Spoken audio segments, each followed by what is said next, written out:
Hello, everyone, and welcome to MHS Sports on MHTV. I'm Chris Connolly, along with Gordon Vincent, and today we're at Staff Sergeant Christopher Piper Field on the campus of Marblehead High School as the Marblehead Magicians take on the Masconomet Chieftains. We'd like to thank the National Grand Bank for being our community partner in bringing you MHS Sports on MHTV, and stay tuned to the end of the game for the Marblehead Sports Shop Player of the Game. Well, Gordon, after last week, as the Magicians come charging onto the field, last week's game against Peabody was a rude awakening, but it comes to all streaks must end.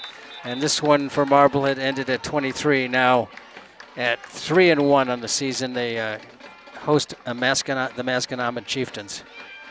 As we said last week, you just start a new streak now. That's all you got to do. You forget that one, just put it out of your mind. There's nothing you can do about it now. Peabody's a great team. They're going to go very far in the playoffs this year, and you just start all over again against an improved Masco team. The captains are out on the field, including Connor Cronin. Let's see, 54 is, I'm on the wrong sheet. 54 is Sam Anisi. 55 is Christian Pacheco. 53 is Nick Whitaker, and number 2, Xander Danforth. And the referee is Mark Lento. He's the man in the white hat. Marblehead has declined. They won the toss and declined. They'll kick off and then receive in the second half. So Masco gets the ball first. The rest of the officiating crew includes the umpire is Gino Borgonzi. The linesman is Al Guido. The line judge is Brian Driscoll. And the back judge is Dennis Torres. It was said Coach Rudloff said before the game that they had a good week of practice, and everyone is really looking to turn the page. Well, you have to, as I said. You know, there's nothing you can do about it. 40-7 whitewash. That's over. Move on to the next game. And this is going to be a tough game tonight. I mean, this is a pretty good team. They can put up a lot of points. They scored 35 points against Beverly in the last game. They scored 28 against Winchester. And even in their 2 losses, they've scored 28 and 35. So this is a very potent offense that the Magicians are playing tonight. They lost to Newburyport to start the season. Then they lost to Grafton. And then they beat Winchester and Beverly. National anthem coming up here in a moment. Marblehead is 3-1, defeating Concord, Carlisle, Linfield, and North Andover last week. They fell to Peabody here at home.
Marblehead High School Marching Band performing the national anthem. Just about to get underway. Sunset was about 15 minutes before kickoff, kickoff is at 6:30, so we're just about at 6:30. So the sun has just gone down. It's a very pleasant, after the week of rain we've had. Summery. It's summery. It's very pleasant, beautiful day, and the kind of October day that makes New England famous, among other things.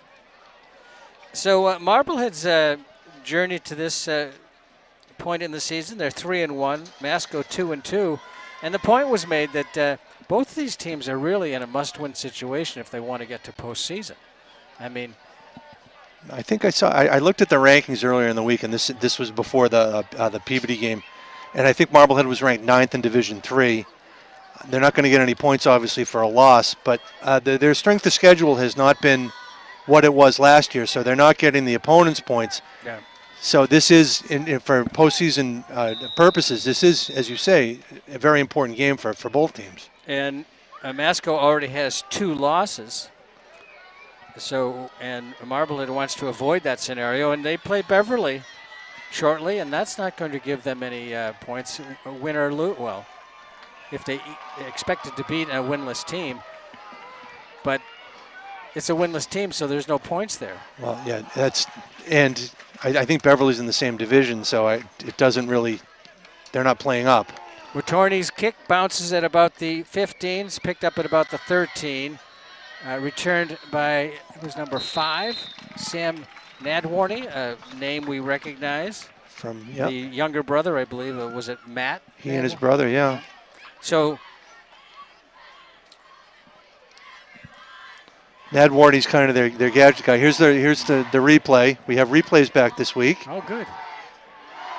Nice return for Nadwarney. He's a terrific athlete. He can run the ball. He can catch the ball. He plays good defense.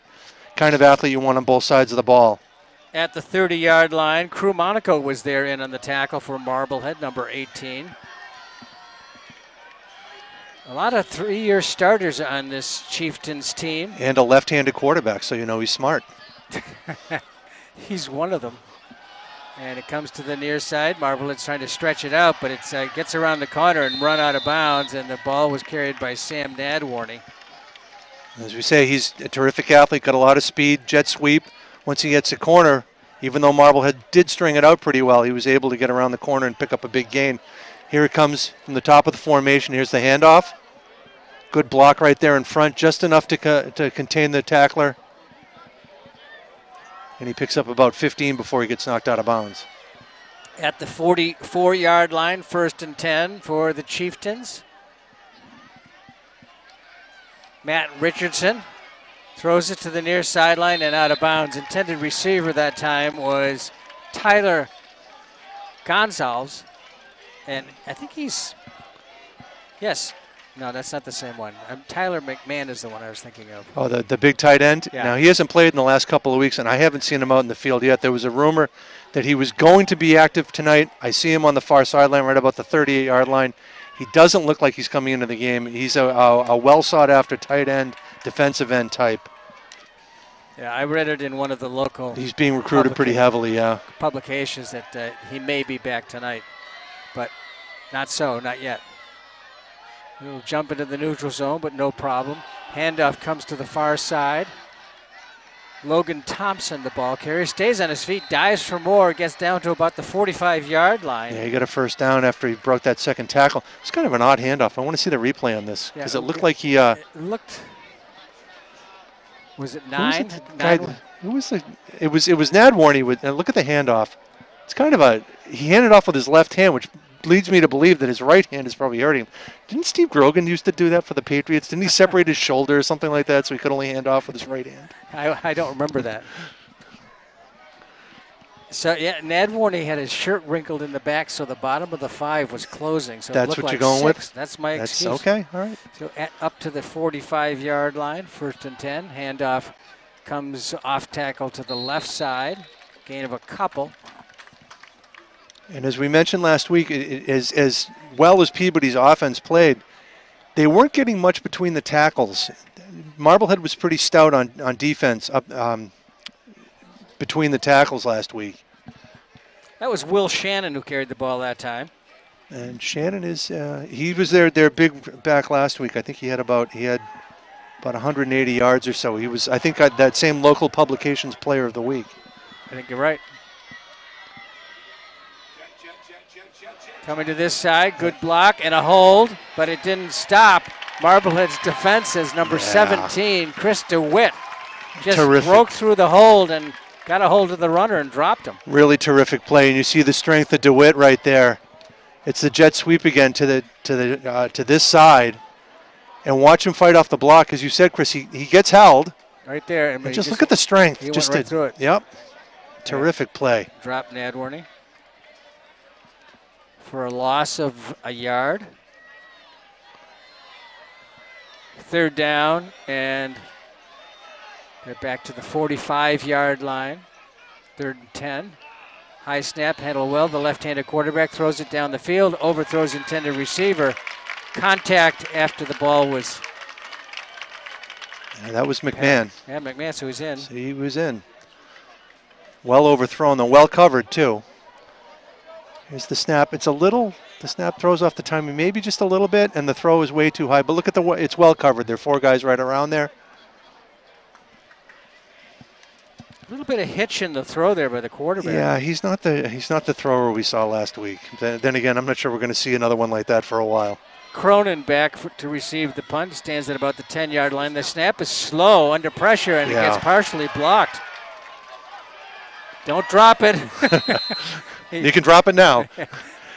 That was Crew Monaco, and he bobbled the ball but protected it and went out of bounds. It's Marblehead ball in great field position. Yeah, Pacheco got a piece of that. He was the first one in. You saw the snap was really high and wide, and it wasn't even deep. I mean, it was probably 7 or 8 yards, 10 yards deep. Yep. Look at that, and Pacheco just blasts right through, right up the middle. He gets a piece of it. And as you said, just don't drop it. Just don't drop it. 1st and 10 for Marblehead on their own 40-yard line. Clock is stopped right now in the first quarter with the no score, and it's at 9:34. I think you go to Cronin pretty early here. Get him established. Low snap, handled well by O'Neill. His pass is over the intended receiver, and that was Ryan Kamas. Yeah, low snap, as you said, Chris, and that kind of threw the timing of the play off. It's supposed to be a little quick hitch right here. And O'Neill just overthrew by a little bit. Interesting, you Cronin split out to the left here. Eddie Johns, 1st down and more, keeps chugging. Gets across the other team's 45, a pickup of about 17 yards, penalty marker down. 2 punches were thrown right there. That should be a disqualification right there. You got a player on the ground. He threw not 1 but 2 punches. And that player should be disqualified, number 5 from Masco. He's their ball carrier. He's one of their leading players. Yep.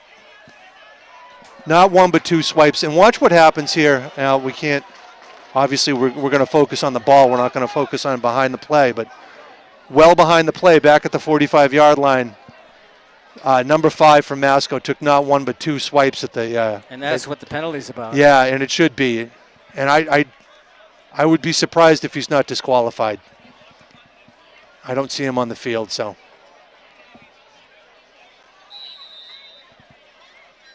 He picked up about 17 yards in that play. Yeah, it was a great run, too. Let's not obscure that with a penalty. It was a really great run. Pass to the sideline, and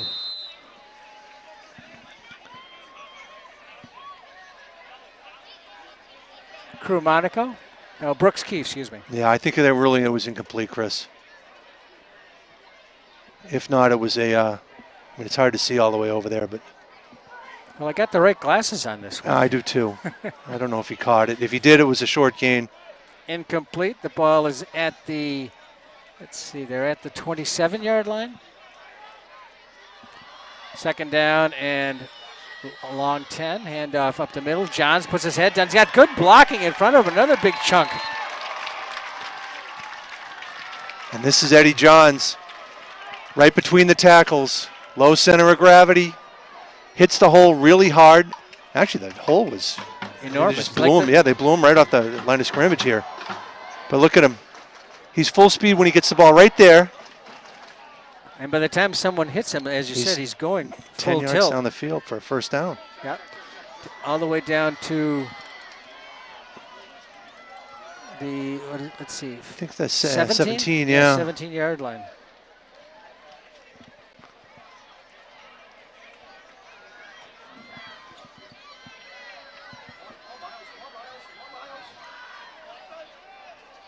Two receivers each side. Out of the backfield comes Johns. The pass for the end zone or the goal line is complete with a great catch. Keogh. It's a great catch by Keogh. Yep, And it's a great throw by O'Neill, having the poise to stand in there. He was going to get whacked. Here comes the rush from the top of the formation. Right there, he gets rid of it just before he gets creamed. And look at the catch. Look at the extension right there. Perfect. If he doesn't make the catch, right behind him, a defender is waiting for it. So it's a good thing he caught it then. Absolutely. Yeah. Shane Keogh. See? So it's 1st and goal at about the 2-yard line, 1-yard line. It's hard to see for sure. Eddie Johns maybe? No, play action fake. Quarterback keeper right through the hole. Touchdown. This is precisely what Marblehead needed, Chris. A good, strong drive where they're blowing Masco off the ball. A couple of good runs by Johns. A terrific catch by Keogh. And then some good blocking up front for the touchdown. Here he is. And they bid on it. Yep. They bid on the fake. Well, you have to respect Johns. I mean, he's a good running back. After the... yeah, the 2 big chunk plays. Yep. So at 7:06, Marblehead gets the touchdown, and Motarni's kick is a line drive about a half a foot above the goal crossbar, but good. Doesn't matter. It doesn't matter. It was over the bar. Yep. So the kick is good at 7:06. It's 7-0 Marblehead. So this is exactly what Marblehead needed. A stop. Masco picked up a couple of first downs. Good-looking offense. Marblehead gets a stop. They get the ball right back on a block punt. Good field position, and they march right down the field. 6 plays, 60 yards. There's Set the up big by catch. that- Yeah, I'm watching the replay. They're showing Keogh's big catch over there. Set up by the not only the play by Keogh that we just looked at, but the block punt. Christian Pacheco. Yep, Pacheco, yep. He knocked it as it was being kicked, and that made it only like a, 15-yard punt? It had to be something they saw on film, too. That may be there all night for them. Because if you don't have a long snapper, I mean, you're just makes things so difficult. I saw an NFL team lose a game because their long snapper got hurt. I won't tell you which one, but Are they in Las Vegas these days? they are. They weren't then, but they are now. That's the only team I could think that you would want to, not say something bad about. Yeah. So Greg Attorney, who is a junior and has a very strong leg, sets to kick off from the near hash mark. He just boots into this one, and boy, it is a long one, down to about the 1.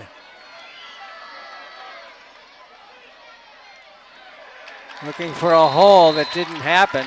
Yeah, I think that was Ned Warney, the player who was caught up who was called for the penalty earlier, so he was not disqualified. Yeah.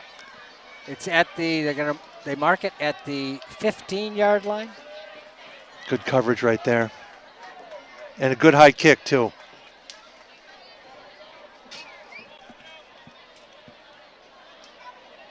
Those high, long kicks really make a huge difference in field position. Well, you're at the 15. Marblehead took over at its own 40, so.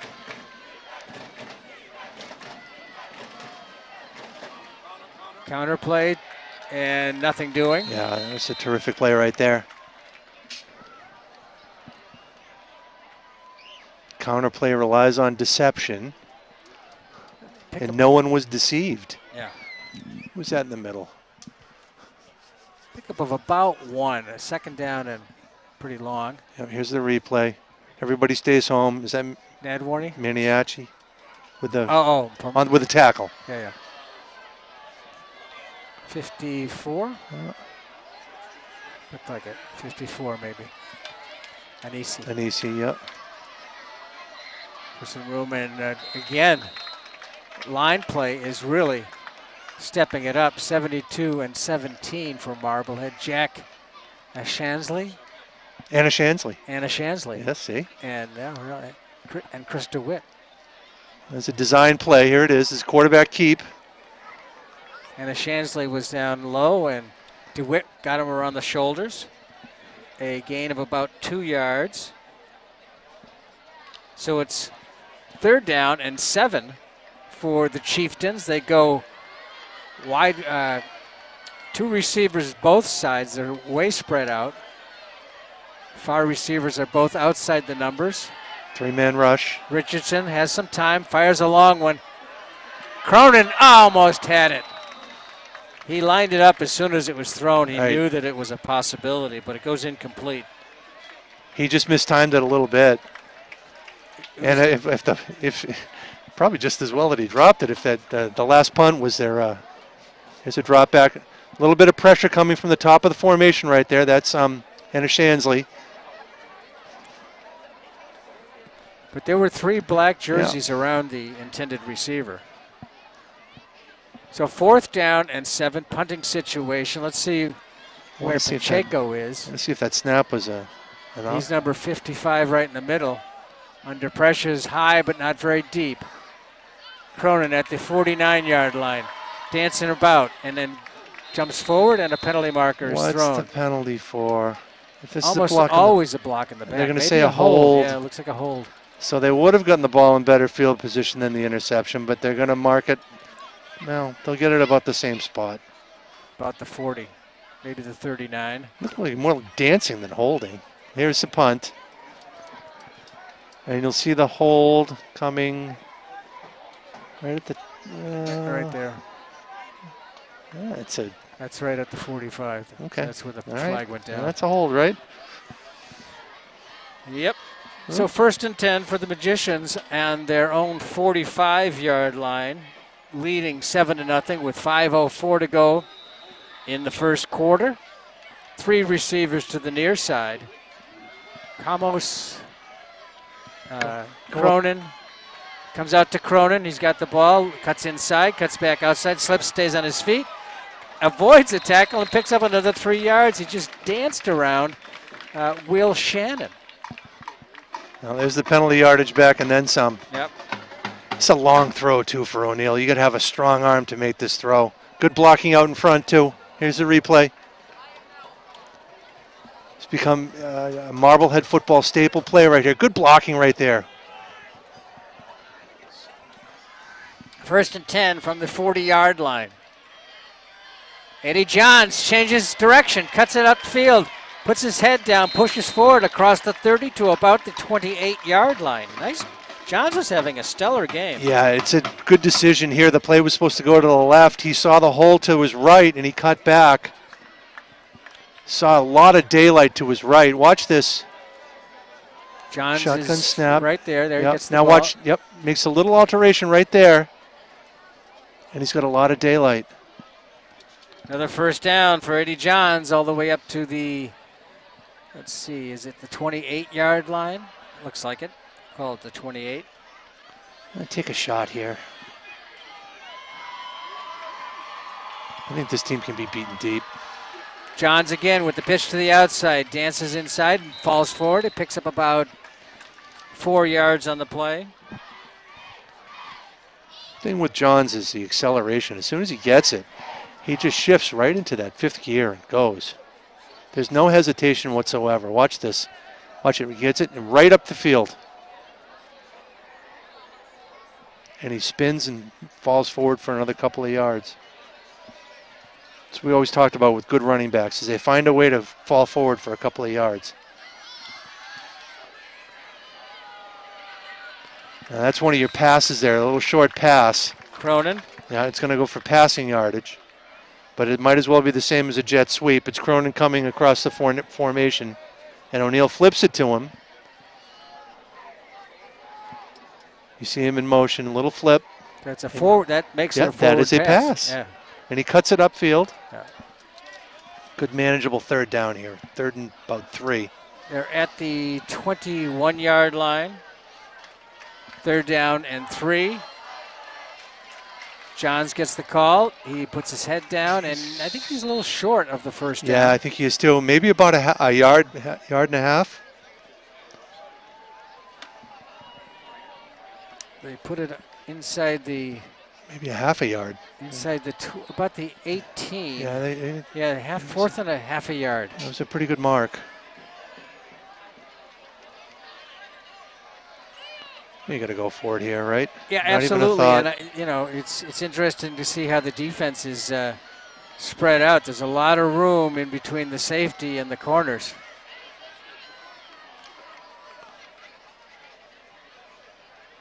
Yep. On Change the play. Tuck back inside is Keogh. Johns gets the call. Johns he's not going to get it. Yep. Nope. Good defense right there. So that'll be a turnover on downs. Here's the replay. They just collapsed the left side of the line here. 4 or 5 Masco players. Just too many to block, and they knocked Johns backwards. So a big stop for Masco. 1st and 10 for the Magicians, for the Chieftains at about the 19-yard line. And we haven't seen the that big tight end since the first series. He was on the defensive series too, but we haven't seen him since. McMahon, number 88. 1st and 10 from the 19-yard line. Handoff to Ned Warney. He's definitely not doing anything with it. The quarterback being he, not doing anything with his right hand. That handoff again was with the left, and it was on a play to the left. Watch the handoff. It's kind of a backwards handoff. So he must be favoring that shoulder or hand or non-throwing hand. A gain of 6 on the play for Ned Warney. 2nd down and 4 from the 25-yard line, just inside the 25. The nose of the ball's right on the 25. 2 receivers far side, 2 receivers near side. There's the look quickly to the left, and enough for the 1st down. You see the blitz come from the top of the formation right there. Quarterback gets rid of it quickly, a little slant, and it's enough for a 1st down. Here's the shotgun snap. Watch the blitz from the top of the formation. I think that's Keogh. Quarterback reads it. Goes right to Ned Warney, who is, as we mentioned, is a all-purpose player. He can run the ball. He can catch the ball. We haven't seen much from their running back, though. Shannon, who had the big game last week. Ball's at the 32-yard line. Sprint out near side. Left-handed quarterback has to reverse pivot to get rid of the ball, and that causes the sack. So 5-man rush this time. They brought pressure from the left side. And it's all the way. Yeah. Anisi and DeWitt. DeWitt having a heck of a game so far. DeWitt they just both outworked their blockers. And they it's a big loss. Him on the ground. Is that the end of the quarter? It's getting down that way. Good quarter for Marblehead. 7-0 at the end of the 1st quarter. We'd like to thank the National Grand Bank for being our community partner and bringing you MHS Sports on MHTV.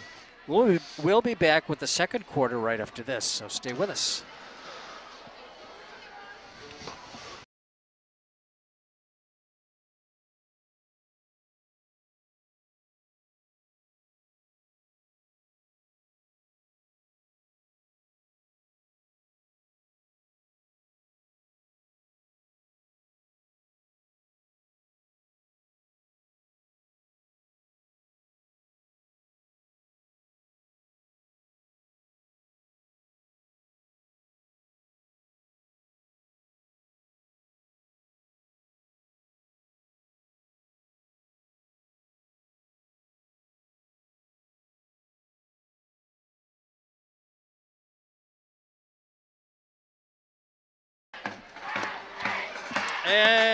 And welcome back.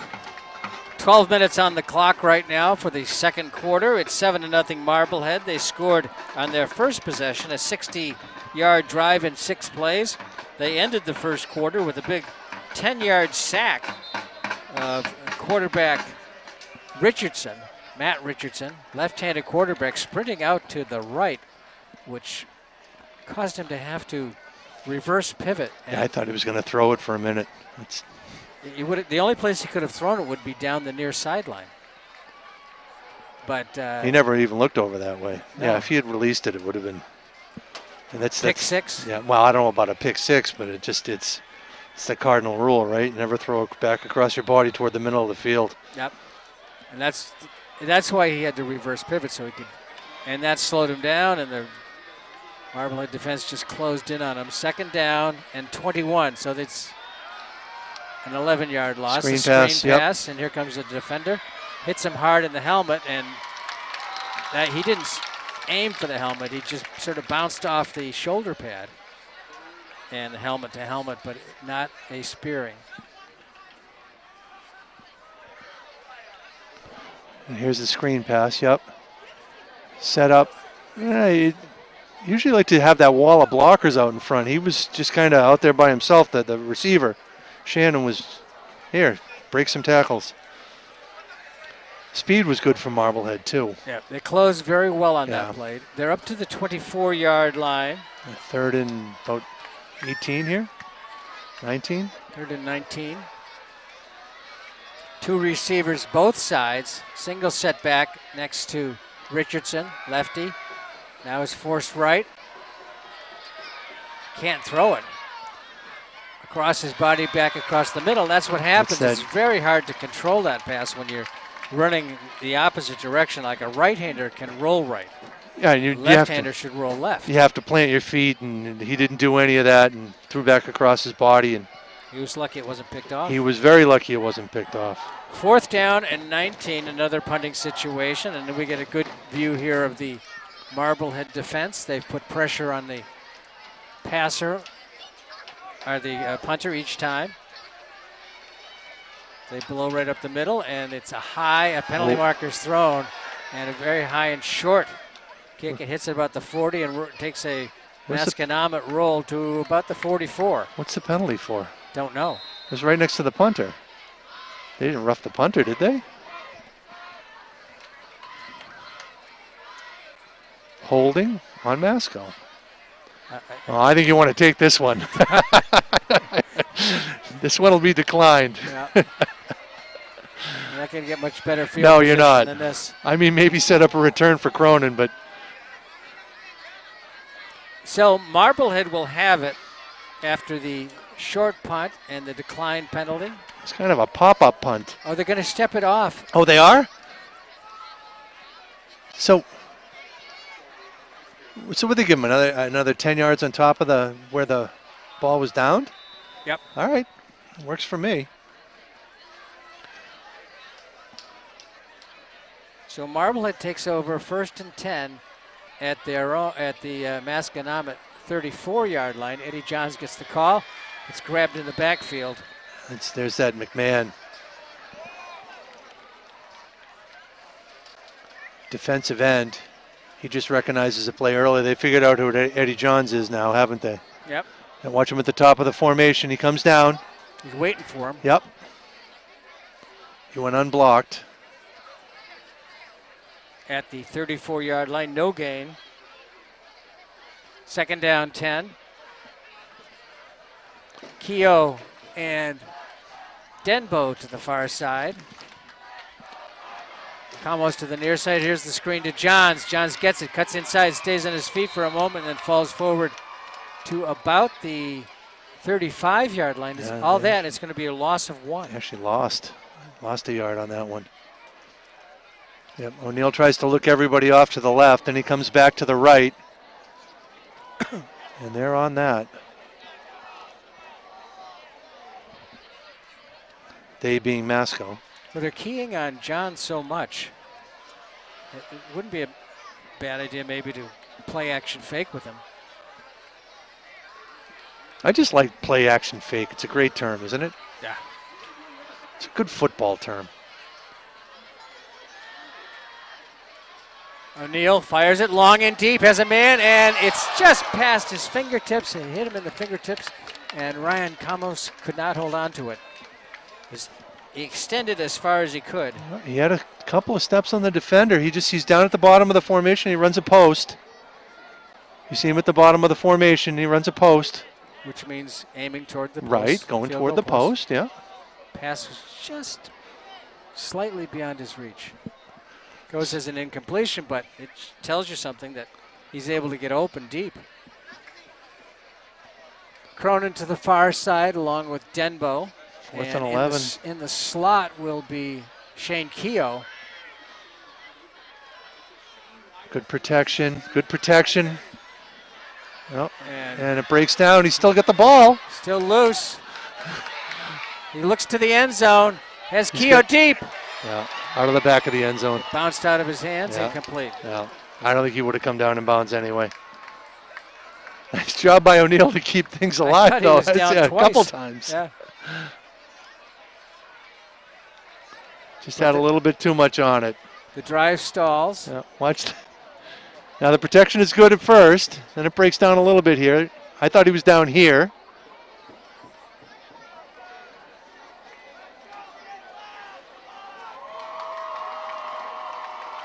Yeah, Keogh's just out of the back of the end zone. Did he catch it, or did he hold on to it? No, he didn't. No, I saw it bounce away. Okay. Would have been a great catch either way.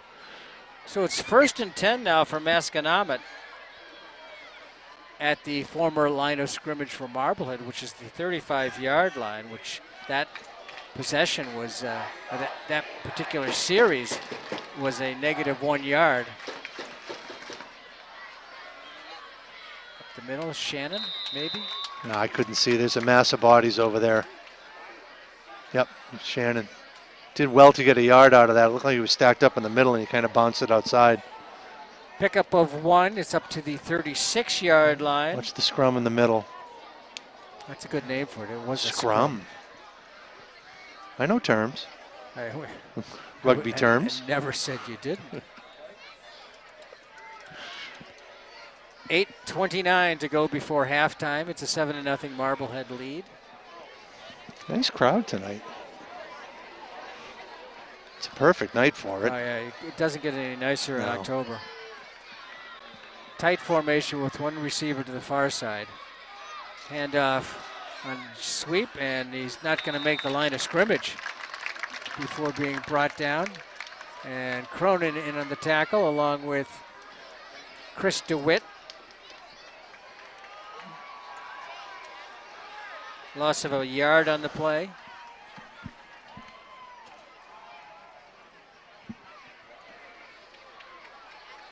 I tell you, who's having a terrific night over there at linebacker. Outside linebacker is Chris DeWitt. Absolutely. Yeah.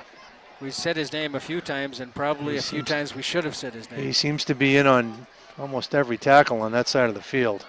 That's number 17. 17, yes. He's on the far side. He's the outside linebacker, defensive end, whatever you want to call it. Maybe some blitz here. They're showing it. 5-man rush. Quick pass over the middle, right at the first down marker. I think it's a first down. I think it is too. Yeah, go ahead. No, just Masco picked up the blitz really well. They brought 5. There's a little quick hitter, good call, good throw, good catch. And he got about 10.5 yards. He needed 10. And here it is, little quick hitter.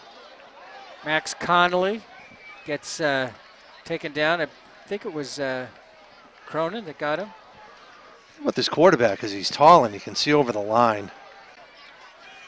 He's a big kid. Doesn't really have a big arm, but motion coming to the near side. The pitch with a lot of blockers out front. Here comes the defense. And Shannon follows his blockers and gets across midfield to about the 47-yard line. So Masco's putting together a little bit of a drive here.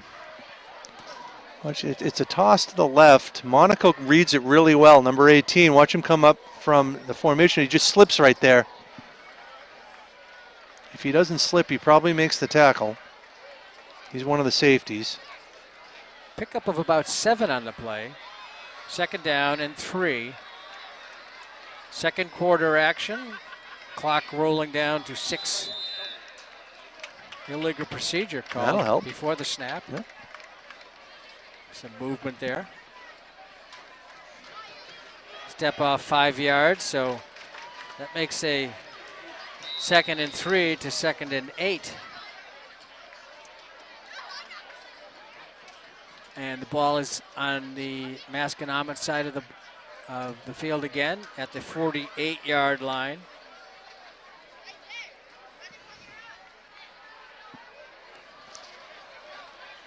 Tight formation with one receiver to the far side, a wing back here to the near side. Play action fake, lefty rolling, throws the man's wide open, and Cronin catches up to him but doesn't put him on the ground. Yeah, Cronin tried to slug the ball out. The defender fell down. The defender who was in coverage fell down. And that left the receiver wide open. That was caught by number 23, Bo Fellows. Watch that. You won't be able to see it on the screen, but the defender falls down. And the quarterback spots the wide open receiver. And here you see Cronin tries to knock the ball out. And is he down there? Oh, no, we're back with the play here. Never went down. And this one comes down to about the... Was that the quarterback again? Sorry, we were watching the replay. We didn't watch the... yeah, that was the quarterback. Yeah, he got about 7 yards on a keeper to the left-hand side. So 2nd down and 3, and the Chieftains are threatening. The ball is at about the 12-yard line. This has been a sustained drive for Masconomet. Up the middle, Shannon, I assume. Yeah, he's the first back through. It was Shannon. So I think they're making a 1st and goal at about the 6 here. About the 6, 1st and goal, you're right. Gain of 6 on the play, 1st and goal now.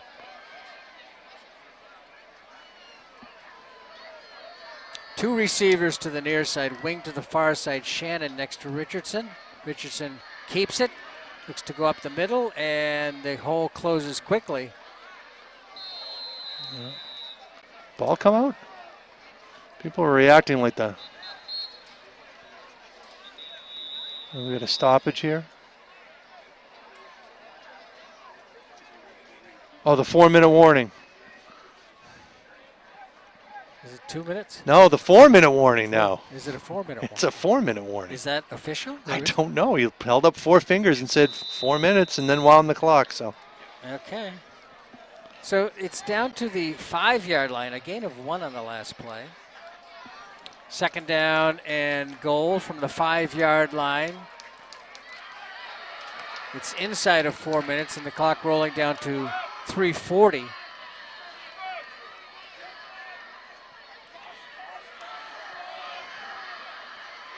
Cutting inside, looking for some room, and none there. And did he get into the end zone? No, he's about 2 yards out. Thought they had him right around the 4 or 5 yard line, but they're marking that's it. at the 1. They're marking it at the 1. All right. He was twisting and turning. He picked up 4 yards, and he's at the 1. Yep. With a 3rd down and goal. I thought they had pushed him back to the 4, and then he fell forward. So that was Shannon, right? Yep. 3rd and goal from the 1. Richardson sends motion right. Puts his head down and goes forward. Haven't seen. Yep, he's in. Touchdown for Masconomet.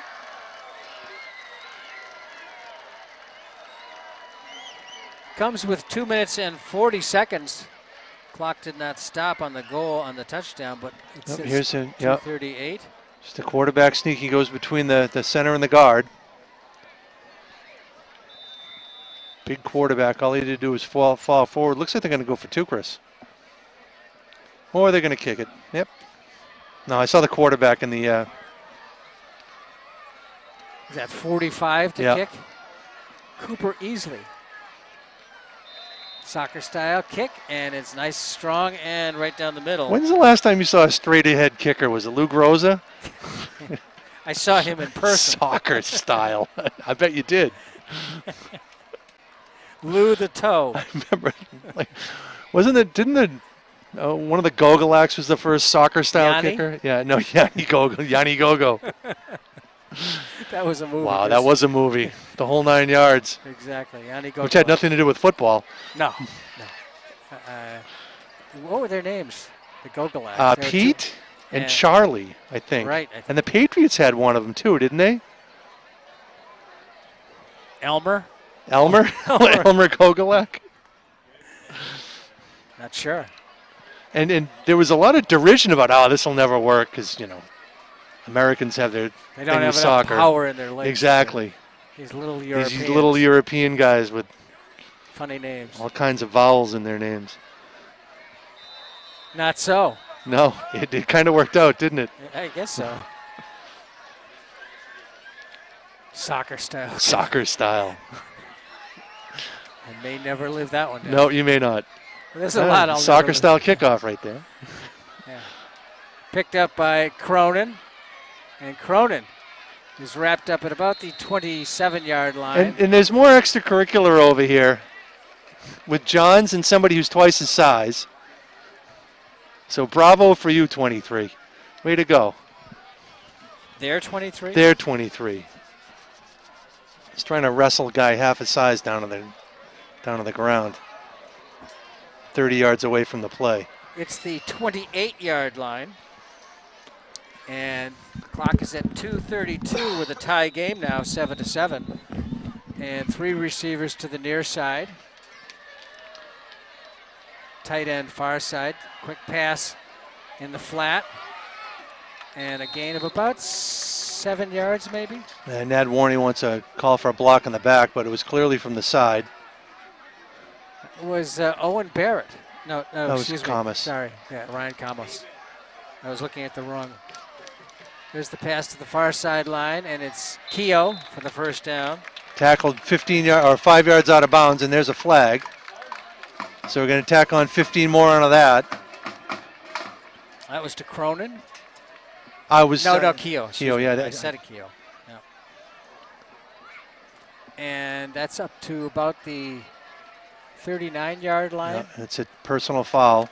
15 more onto that. So the Marblehead has all 3 timeouts left with 2:07 on the clock. Tie game 7-7. So they mark it at the 46-yard line.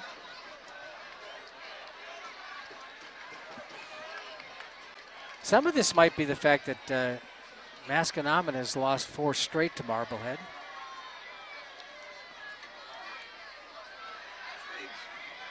O'Neal fires long and deep and out of the reach of the intended receiver.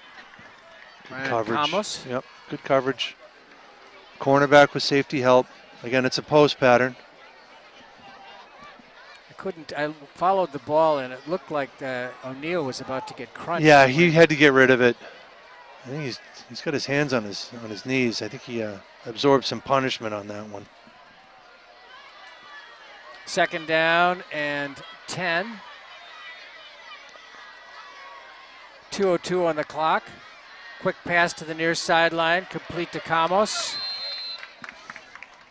And it's close to a first down. Let's see if they give it, if he made it.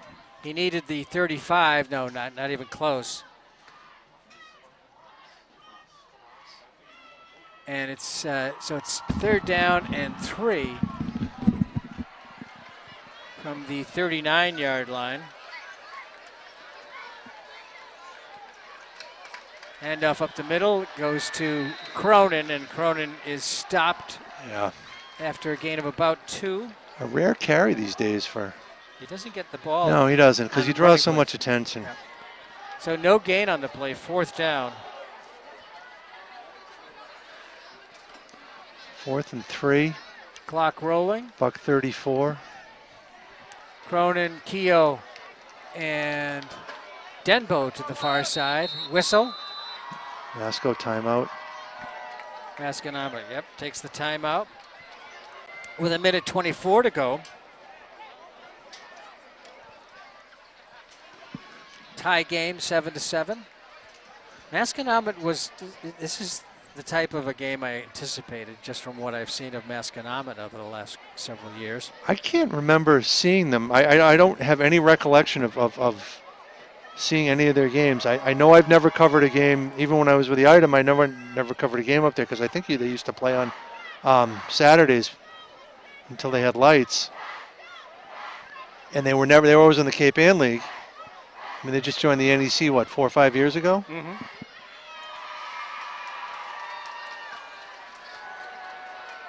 And they immediately became one of the bigger schools in the NEC. Very good team with a very experienced coach. He's been around since the 80s. Yeah. Monagle, is that it? I think, yeah, Gavin Monagle. He started at Dom Savio, I guess. Dom Savio, wow. East Boston. 4th down and 3. A school that hasn't existed for like 30 years, I think. It was in East Boston? East Boston, was it? Yeah. I'm pretty sure that's where it was. Minute 24 to go before halftime, a tie game, and it's 4th down and 3. Marblehead has the ball at the Masco 39. Johns sprints out into the slot to the near side. Yeah, Empty Johns is backfield. open. There's the quick pass and a 1st down. Kamas Yep. with the catch right there. Nice safe throw, 1st down. He just goes about 5 yards, does a little button hook. A minute 16, clock rolling. Marblehead hurrying. Same Quick play. pass to the sideline. Cronin out of bounds. Oh, that was Cronin on a down and out a little bit. You saw Kamas kind of clear out the defensive back, the cornerback, and then Cronin slips underneath, another quick hitter, and he gets out of bounds, importantly, as you mentioned, Chris. At about the 27-yard line. 2nd down and 4, but more importantly, clock is stopped at 1:09. Almost at $1.09. Cronin is in the slot to the near side. Keogh wondering what he's supposed to do over there. Now, Catch a Johns touchdown is pass. jumping around in the backfield. Here comes the snap. Good protection, step up, throws to the end zone. Cronin is hit, and a penalty marker thrown in the end zone. A completely unnecessary hit. Is that Nadwarney again? No, that was 18. That was the quarterback, Richardson. I don't know. Pass interference. Let's see. Taking a look at it here. No, it's just, and he's not looking at the ball. He's looking at he's pushing the player. Yeah. That's the quarterback. Yeah, That's you're right. You're right. Richardson. So the penalty. They'll take him 15 yards further down the field, not at the spot of the foul, No, or not on the goal line, right, or the 1-yard line. Yeah, it's half the distance, so they're at the 14 with 1:04 left. Automatic 1st down, obviously. Yep. Johns next to the quarterback, gets the ball on his feet, across the 10, down to about the 7. And Marblehead will take a timeout here. This is their first timeout. No, it's 1st or 2nd. I always can't keep track. I think both. Masco took 1. I know I that. think the first one was Masco. Okay. So All I right. think So they would have 2 left. Marblehead would have 2 left. Okay. I think so. Nice run by Johns Yeah, it was a more reminiscent of the runs he had earlier in the first game. quarter. Yeah.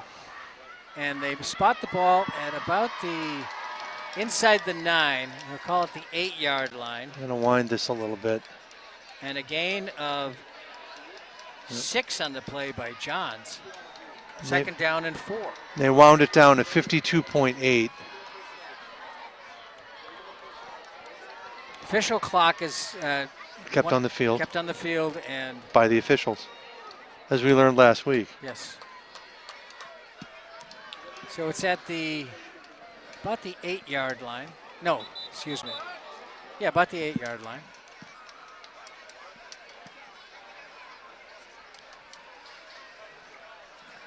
Keogh and Denbo to the far side. Maybe look for Keogh on and Cronin to the near side. Johns in the backfield. Keogh on a post here. I think this is going to be the throw. Slant. Yep, there it is. Oh, no. John stays on his feet. He's got a touchdown. Penalty markers down behind the play. It's going to come back for a hold. Yeah, holding Marblehead. Nice fake, though. Faked me out.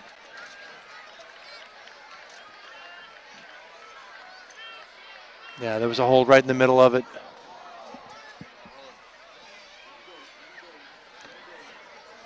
Oh, that's a killer. Watch the, so there's the fake. You can't see the hold.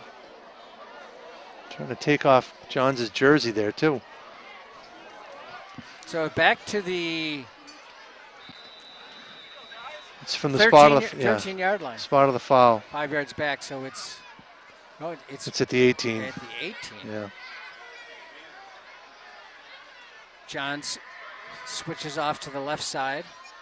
O'Neal gets the snap, throws it out to Cronin, who wasn't ready for it. It goes incomplete. Now, are they going to mark this as a backwards pass?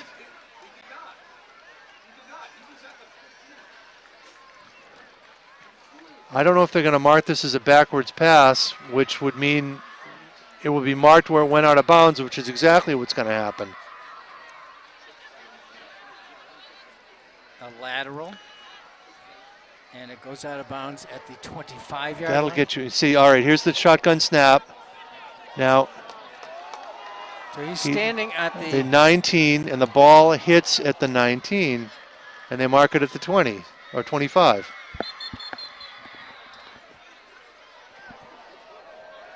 Now what do we got? Timeout, Masco. So it's 3rd and 20. They can still get a first down out of all this. It was close, but not that close on that call. They were wrong.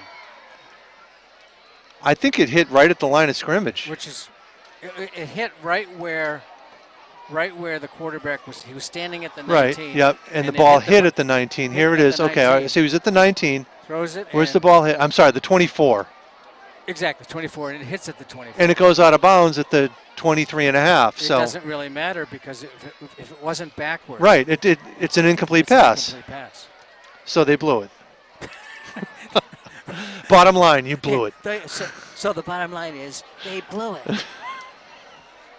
Those nasty men in striped shirts. They're always nasty, aren't they? They never get it right. They're always out to get Marblehead. They're incapable of it. 42.2 to go here before halftime. It's tied at 7. 3rd down, and what do they need to get to? It's 3rd down and 20 from the 25-yard line.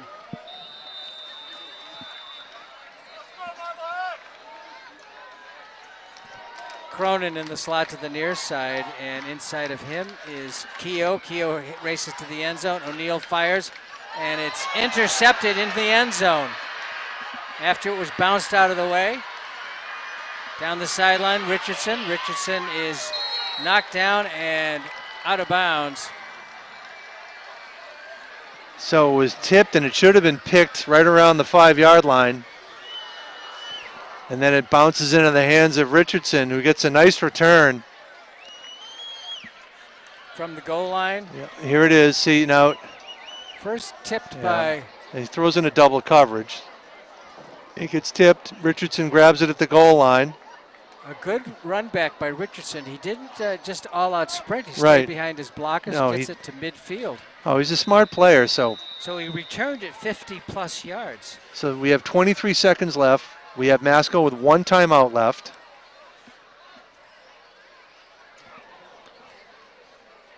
Long bomb.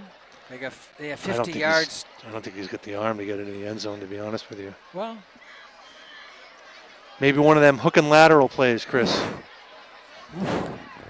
Haven't seen that since. Miami Dolphins, right? Oh, jeez. 12.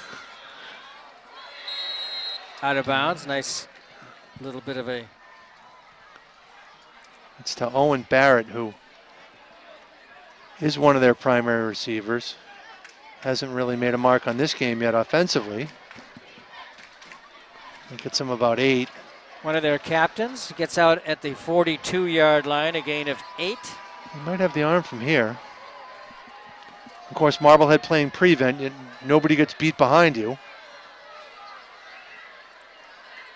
4 receivers, 2 each side. Here's a pass over the middle. Incomplete. Stops the clock at 15.8. Intended receiver was Nadwarney. That's a slant, which you can throw because you have 1 timeout left. Without that timeout, you'd have to use the sidelines. So you have 15.8, 3rd and 2.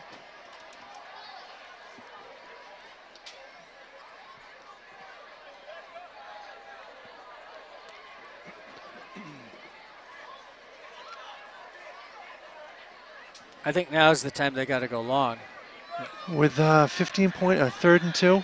Well, I don't think you have to. Little blitz, there we go. 5-man rush that time. Getting to him first was Sam Anisi. Yep. Anisi just beats his man. He's up at the left tackle in the formation. He just pushes his man back, and look at that. Fights off his man, brings down the quarterback. Loss of 5 on the play. Now it's 4th down. Now you chuck it deep, right? I think that's what they were trying to do that time. You That's think why, so? That's I don't why know it if he's took got. so long to get rid of it. Does he have the arm for this though? I mean, he hasn't really thrown it deep.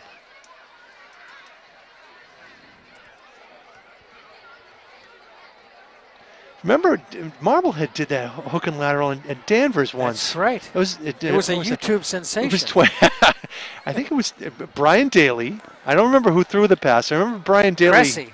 Cressy threw a block. Okay, yeah. Oh, yeah. I remember, and yeah, it was against Danvers, and Danvers was. I think Danvers was finally going to beat Marblehead. It was one of your best color commentaries. It was great. Well, the play-by-play was just. It was. I was flummoxed. You were. 4th down and 8.9 seconds to go on the clock. 2 receivers each side. It's back when we had real grass here too. I remember that too. So it was that long ago. Yeah, it was sprinting out to the right and then throwing it down the sideline. It's going to be picked. It is. Looking as a possibility of a penalty markers thrown. No, 3 of them were thrown. An obvious foul? I think this is coming back. It's the end of the half anyway. Yeah. I think they give a couple of the fans in the stands. So it can't. Yeah, they're going to decline that. Holding declined. 6 officials and 3 of them. Everyone wants to see that play again. No? I told you didn't have the arm for that. Apparently not. No, well, there we go. Well, that's the end of the first half, and the score tied at 7. I'd like to remind you that MHTV is a 501c3 nonprofit organization. If you're enjoying this production of MHS Sports on MHTV, please click subscribe on your YouTube page and consider making a donation by visiting our website, marbleheadtv.org, marbleheadtv.org, and clicking on the donation button. We'll be back after this with second half action. It is starting to rain.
And welcome back. Second half just about to get underway. As you can see from the picture on your screen, something's happened at halftime, and it's a rainstorm.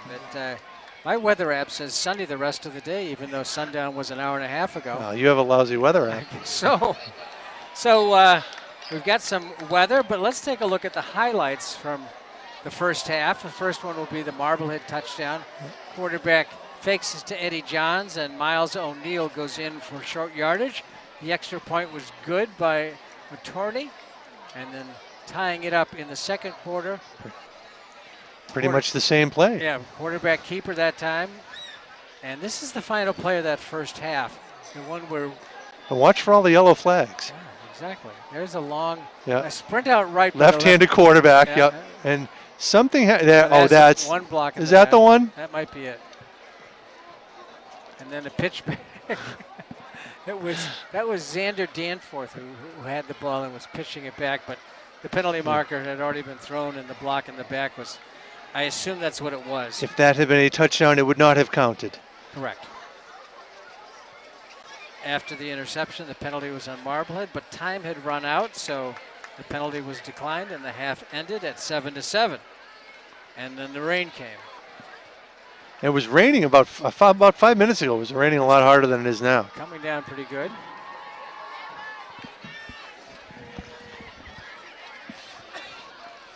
The crowd seems undeterred, though. I know why. At least in that section over there, they're all... The student section is the student full. section's undeterred. The other sections, some have been deterred. So, an interesting first half. Marblehead got off quickly. Yeah, you feel like Marblehead should be, I think we talked about this at halftime, you feel like Marblehead should have at least a one-score lead. They had opportunities. Maybe that's just us. 7-7, but they did have some chances where they got down close. Yep. And penalties, miscues, and sacks, etc., led to a 7-7 score at halftime.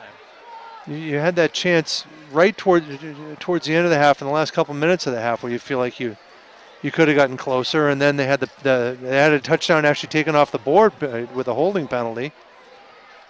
It was a holding penalty, you can't argue with that, but they had another shot at the end zone on that fourth down, that long throw to Keogh, who was out of the back of the end zone. But Marblehead is probably, I don't want to say dominated, but they've certainly had the edge in time of possession and yardage and everything, but they have only 7 points to show for it. They do get the ball, so. They won the toss and deferred. To start the game, deferred, and now what? Because you have to defer if you win the toss. Baxter Jennings, number 7, is back there standing in front of Connor Cronin. That's the first rule of Belichick, right? If you win the toss, you have to defer. Didn't they win the toss like 28 times in a row or something absurd like that? You know, I don't know. I'd just say they did. Cooper Easley. Fixes in. About to kick. I thought they were going to call the tuck rule on that. Yeah, they should have. It gets by Cronin. He's got to go back to the 9-yard line to pick it up. He stays on his feet, though, across the 10. But and we've got a scrum in the middle of the field again. To the 15. That was Lucas Magnifico. And I don't know who the Marblehead player was. I think it was Skoglund. So the third down, third quarter that is, begins for Marblehead on the 15-yard line.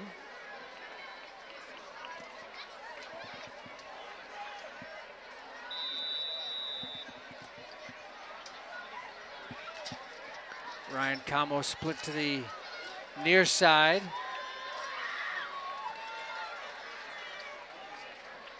Miles O'Neill. 5-man rush, and a handoff goes nowhere, or maybe a yard or so to Eddie Johns. Really done a nice job of adjusting to Johns, who was getting off some good chunks of yards in the first half.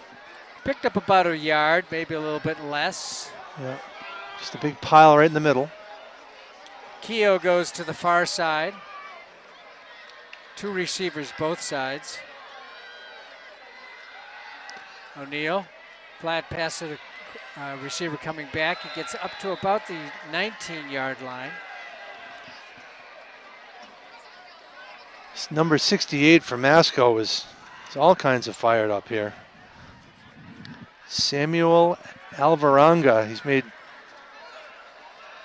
2 tackles, or he's been in on 2 tackles and jumping around. Now he's off the field. Looks like he was flexing. He was flexing. Like Hans and Franz used to do. Oh, wow. 80 Saturday Night Live references. I like it. There's a completion to Keogh. Keogh bobbles the ball momentarily, but collects it, gets up across the 40 to the 44-yard line. Big third down conversion here. Instead of going 3 and out with a punt, Keogh finds a seam and a nice, this is a long throw too. It's a long throw by O'Neal. There it is. Watch it. It's going to come right in your living room. Perfectly placed. Yep. 1st and 10 at the 44-yard line. Johns gets the call, stays on his feet, breaks away, has another first down. There's a big run. As we saw the acceleration as he hits the hole again, blocking up front is exceptional. Huge hole for Johns to run through. And of course, as we said, 2 steps and he's at full speed. There it is. Shotgun snap. Look at him right there. At the 43-yard line, quick pass to the sideline. Good hole to get through. Yep. Good blocking. Camos. Anisi and Skoglund. Is it Skoglund or Skoglund? Skoglund, I believe. Skoglund, okay. They have to, they're really the key to the play because they have to get out there and throw blocks. You see them, the right tackle and the right guard, and they really make the play happen. Camos on the last reception. 2nd down and short. Johns gets the call, has the first down and more, stays on his feet, twisting and turning, and gets down to about. Yeah, Cronin was there to, 72, excuse me. Yeah, Skoglund, I misspoke. He's the center, he's not the right guard. Anna Shanley. Anna Shansley is the right guard, yes. Always one consonant short on that name. Is he the right guard? Anna Shansley's the right tackle. Now we're all over the place here. It's stopping the extra hits on John. And the ball is at the 28-yard line. What do we have here? Illegal procedure?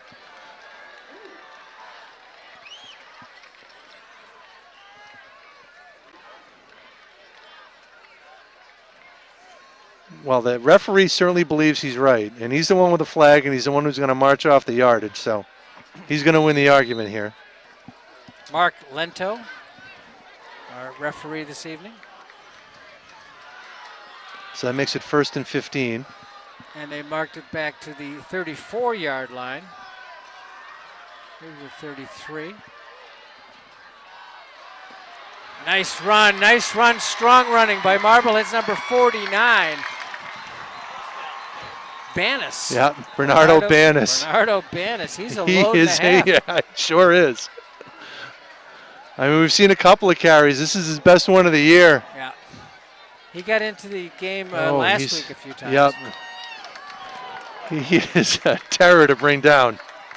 It's a great run. Everybody's looking for pass, and there's the handoff. Good blocking up front, of course. 5 yards after getting hit. Yep. He's at the 14-yard line, thereabouts. High snap. Johns gets it. Nobody's hit him yet. He's into the end zone. Touchdown. No flags on the field. Nope. Great run, great blocking. Just what Marblehead needed here. Move the ball right down the field. At 8:05 of the third quarter, Marblehead on its first possession. Mostly on the ground, too. That big play to Keogh was on the 3rd down. That kept the drive alive after their first 2 plays really didn't go anywhere. Here's Johns. Look at him. Low center of gravity. Barely touched. Good blocking. Not until he was deep in the defensive backfield. The kick is up, and it's good. Yeah, it's not just good, it's very good. Yeah. You have to take one out of the trees. You don't get extra points, though, for Nah, you should, though. So it's 14-7. You should get style points for a good extra point. That was a nice run by Eddie Johns. Yeah. He really, he's been working hard in this game. He's had some very good plays, a lot of first downs. And Banis with that big run too. That was that nice little change of pace. Much bigger back.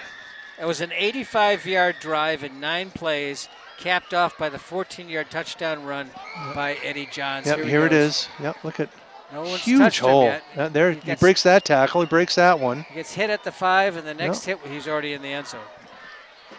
Just we talked about that acceleration, that how quickly he accelerates, and that's what the good running backs can do. They take the handoff and 2 steps, and boom, they're right. Oh, it just sounded like John Madden, didn't I?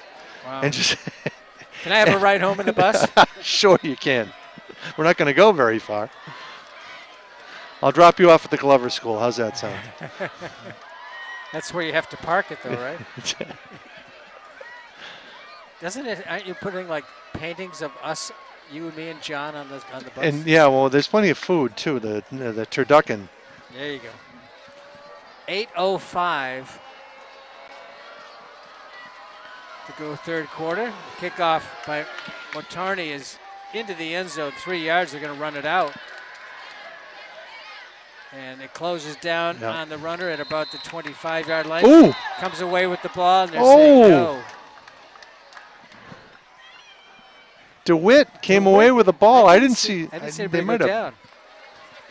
I think it was just one of those where forward progress has been stopped, one of those deals, and yeah, that's it. Hand the ball to him. It was unexpected. It was unexpected. He just came out of there with. We go with what we expected to happen. When you assume. Yeah, I know that one. Yeah. So Masco has it 1st and 10 on the 20-yard line. A decent return of about 23 yards.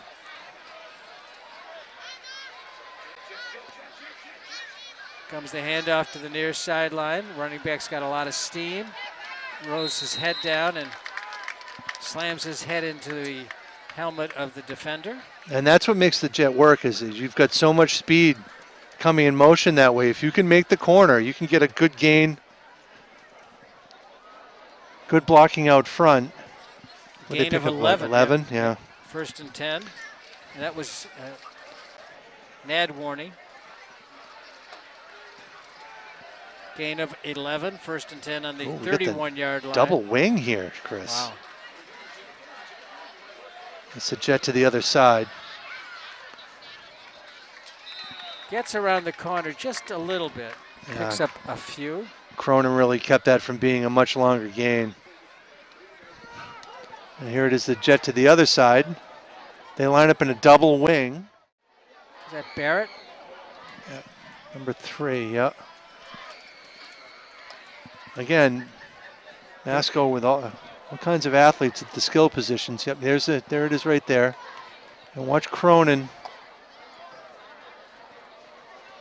really come from out of. Almost waited too long, but he did get an arm on him, slowed him down, and kept it to a 2.5-yard, 3-yard gain. Splint out to the near side. The left-handed quarterback throws it deep.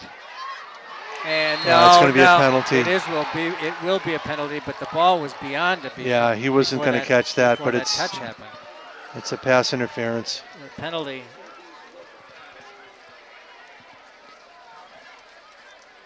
Rudloff doesn't like it, but I yeah, he was. It's a question of whether it's uncatchable, but if the ball's past him before the contact.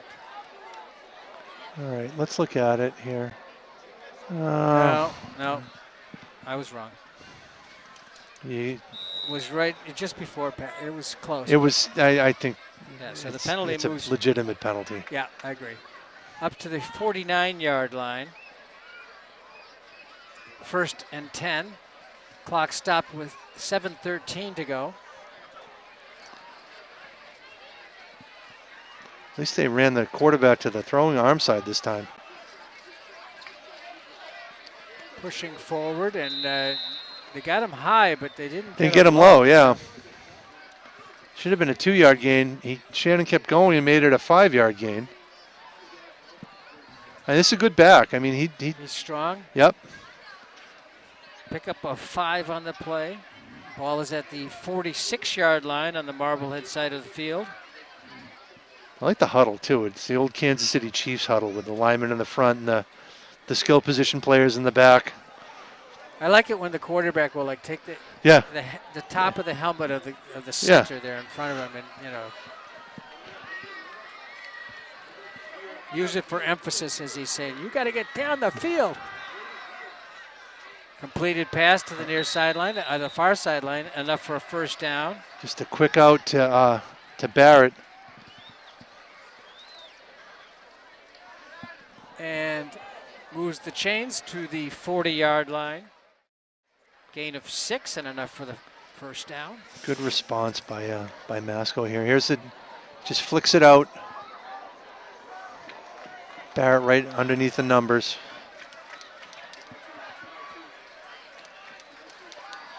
Comes the pass. Oh. Yeah, they brought blitz that time. They brought Keogh from the bottom of the formation. He hurried the play along. It's basically the same play. Chris DeWitt was out there and ran into one of the officials. I believe that's what happened. High snap. Really? What? Somebody ran into an official. Oh, that's the previous play, right? Yeah. Yeah.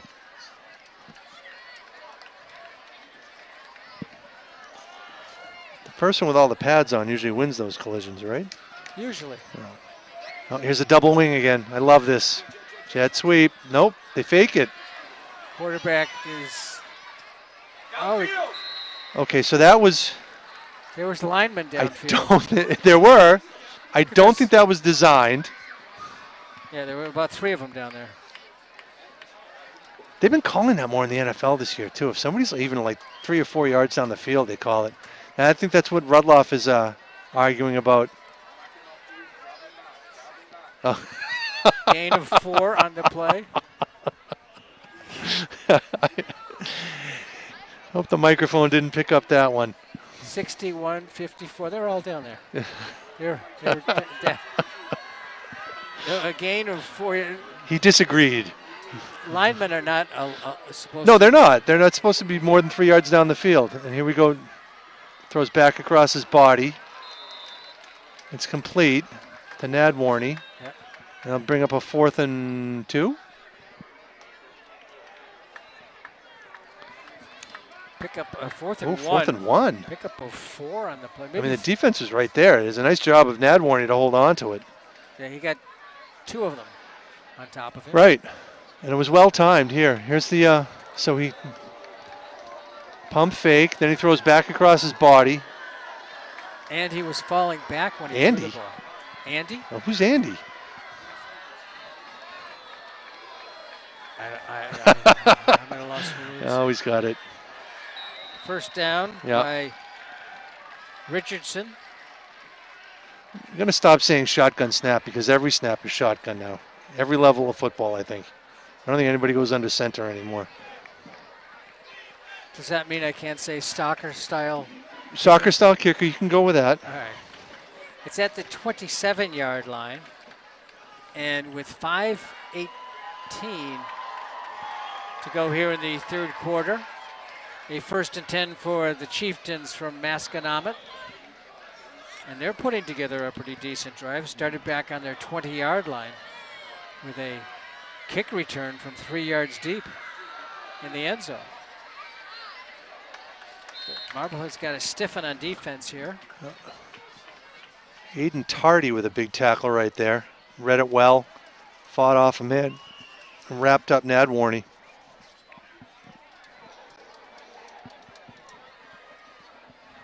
A gain of only about a yard. Yeah. And it's at the 26-yard line. 2nd down and 8. Marblehead leads it 14-7.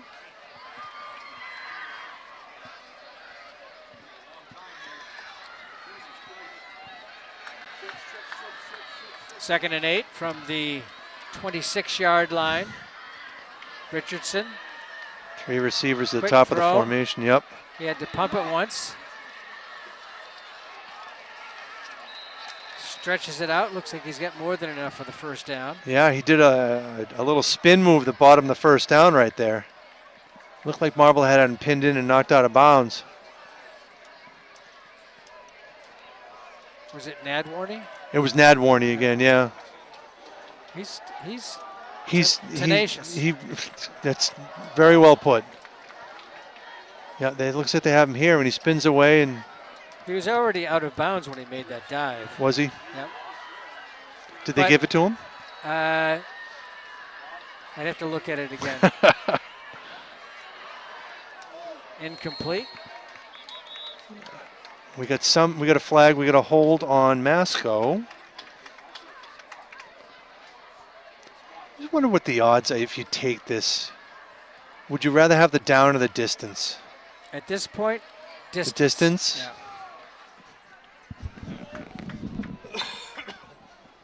So you step it off from about the 19.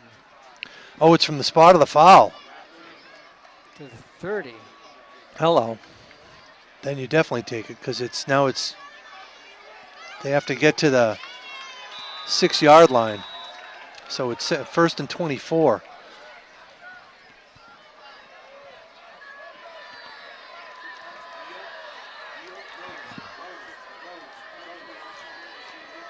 Richardson throws to the near sideline. Nadwarney makes a move, but it doesn't get him much. And they missed a hold right here, right in front of him.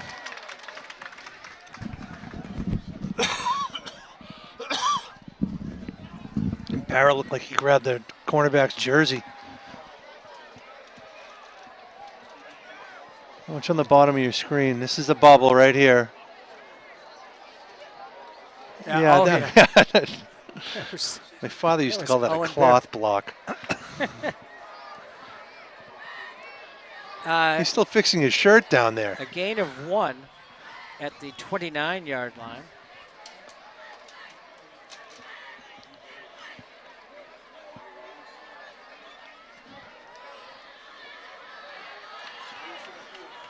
Three receivers to the near side, 1 to the far side.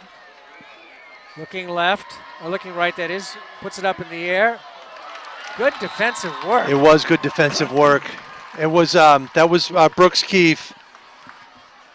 He almost jumped too early. Looks like he's coming off the field. He almost jumped too early and mistimed his jump. So Brooks Keefe comes to the sideline. They're going to have to get somebody else in there. And that'd be Eddie Johns. Yep, 23, Eddie Johns.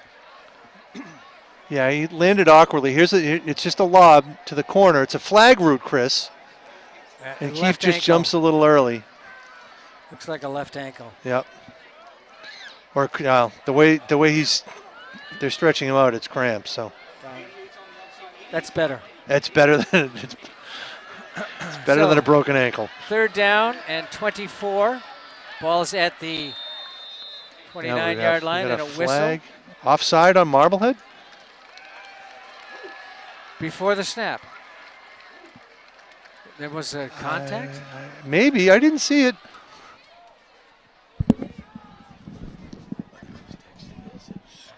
Jeez.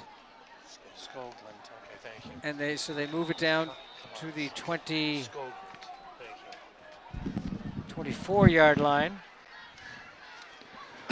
Excuse me. 3:11 on the clock. 14-7. We're in the 3rd quarter. I think there's going to be a sack here. Watch Skoglund, bottom of the formation. Tapped away. Good defensive work by Marblehead's number 7, Baxter Jennings.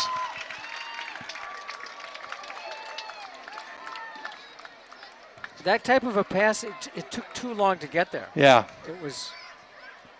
You shouldn't be able to have a guy come across the formation defensively and jump up and knock the ball down. That's what he did. He came from the outside to the hash marks and just spied the ball. And it was a nice play. Yeah. What can you say? Jennings has been solid down there tonight, the cornerback. And a timeout, Masco. It take a time. Excuse me. Take a timeout with 3:06 to go.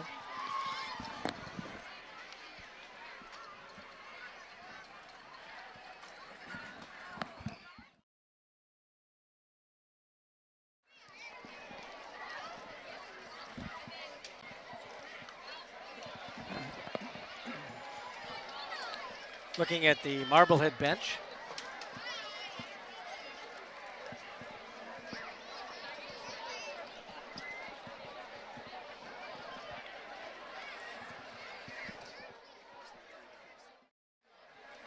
Yeah. How much time we have left here? 2:40. Oh, they're winding it down. So we'll be around 2:30 left in the third quarter. Marblehead leading 14-7. There we go. 2:27 left in the third. It's been a fun game. It's 4th down and 19, and when Masconomet got a first down at about the 15, it looked like they were really prepared to go in. Yeah. And then a big penalty and some incompleted passes. So you're right. Take the distance on the holding penalty. I'm always kind of torn. I don't want to give somebody another play. Depends on what the quarterback is. I kind of look at it, the odds of how far that play can go. Tyler McMahon is split to the far side. There he goes down the middle of the field. He presents That's a hold. Big target. Long bomb. It's going to be. Yeah. Anisi got held. Yeah.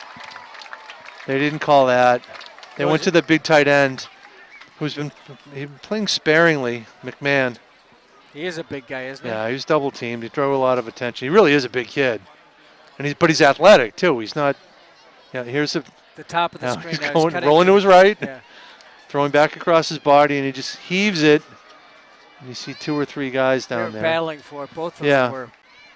So but there was a hold inside the tackle box too that they didn't. Anisi got held. And so Marblehead takes over on the 25-yard line, 24-yard line. Nice long drive here would be helpful. Eat up some clock. Yeah, that's not going to do much. No.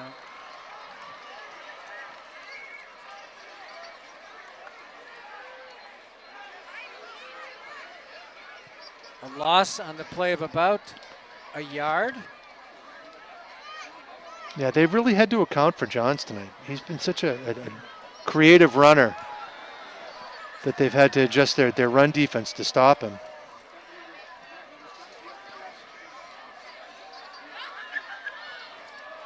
Second down and 11. Johns gets the call, and about the same. Looked like there was a little bit of a delay with the handoff there. I don't know if it was a clean exchange between the two of them. No gain on the play. Third down and 11.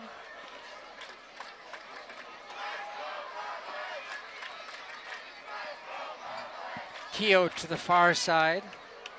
2 receivers near. Cronin in motion. O'Neal with good protection. Looking for Keogh. Incomplete. Yeah, even if it had been complete, it was short of the first down. You know, Keogh's getting up, limping a little bit. 4th down and 11. So the big stop didn't turn into much for Marblehead. Well, they sent Cronin in motion to try and clear out the left side, thinking that he'd draw the attention and hoping that Keogh would find a seam, but he was still short of the first down.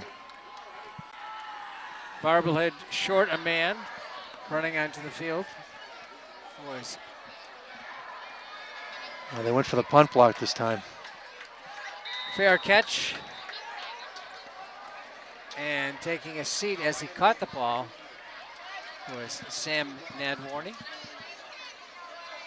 So good field position for Masco. We've got 55 seconds left in the third quarter. That drive didn't take much time off the clock at all. It's just shy of the, I guess it's right on the 40. The nose of the ball is on the 45-yard line on the Masconomet side of the 50. It's on the M. On the right side of the M. That's correct. So, okay. As our viewers can clearly Right. see. Yep. Just want to make sure we're all on the same page.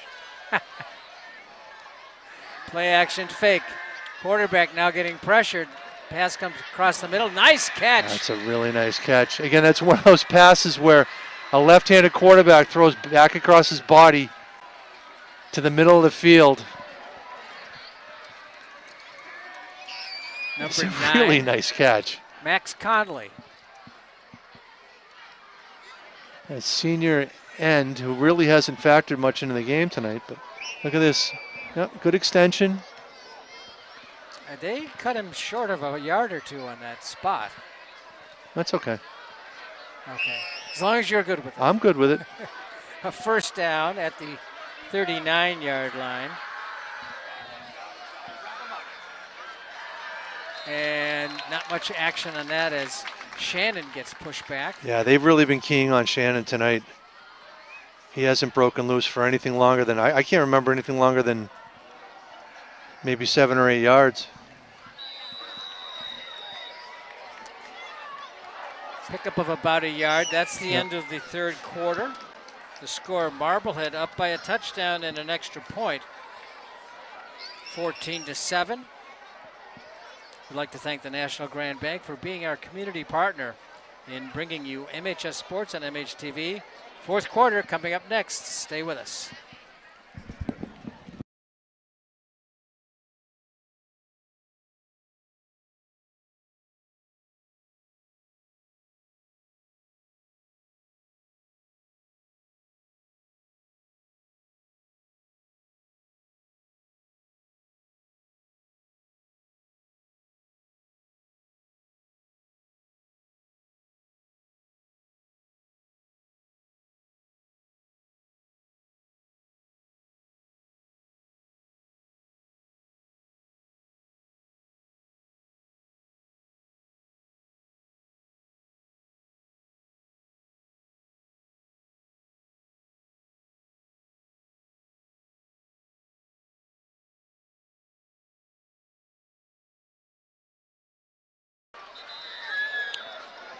And welcome back. The fourth quarter is just about to get underway. 12 minutes on the clock, and it's a 14-7 Marblehead lead. And the Magicians have the ball. No, they don't. No, they don't. Fooled you. Well, on my line score, both teams are MHS. So sometimes when I look at MHS, I think it's... Maybe put I think Masco's a regional school, so maybe put MRHS. Oh, wow. Too many letters. Okay. I got Masco and MHS. That's how I'm doing it. Yes, intended for Shannon, but yeah, there's a lot of hands traffic. got in there and knocked it away. There's a lot of traffic in there. I think Pacheco was in there. 26. Aiden Tardy, who's had a good game tonight. He's been an inside linebacker. Just enough to knock it away. Yep. So it's third down and 9.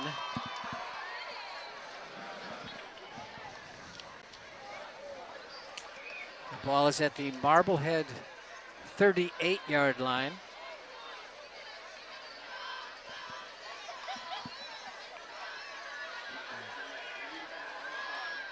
Four receivers in the formation. McMahon is a second from the end here on the near side. Under pressure, though, the quarterback gets away, keeps the ball, and runs to the sideline and runs out of bounds. So Skogland flushes him out of the pocket, and he runs for his life a little bit. I think that was Keogh who finally drove him out of bounds, but a good pass rush from Skogland at the top of the formation.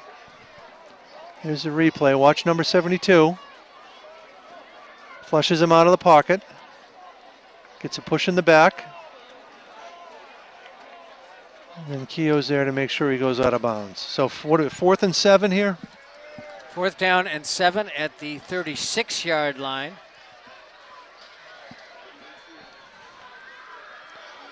The first bona fide big play of the game. McMahon in the slot to the near side. They go. That's incomplete. Short, yep.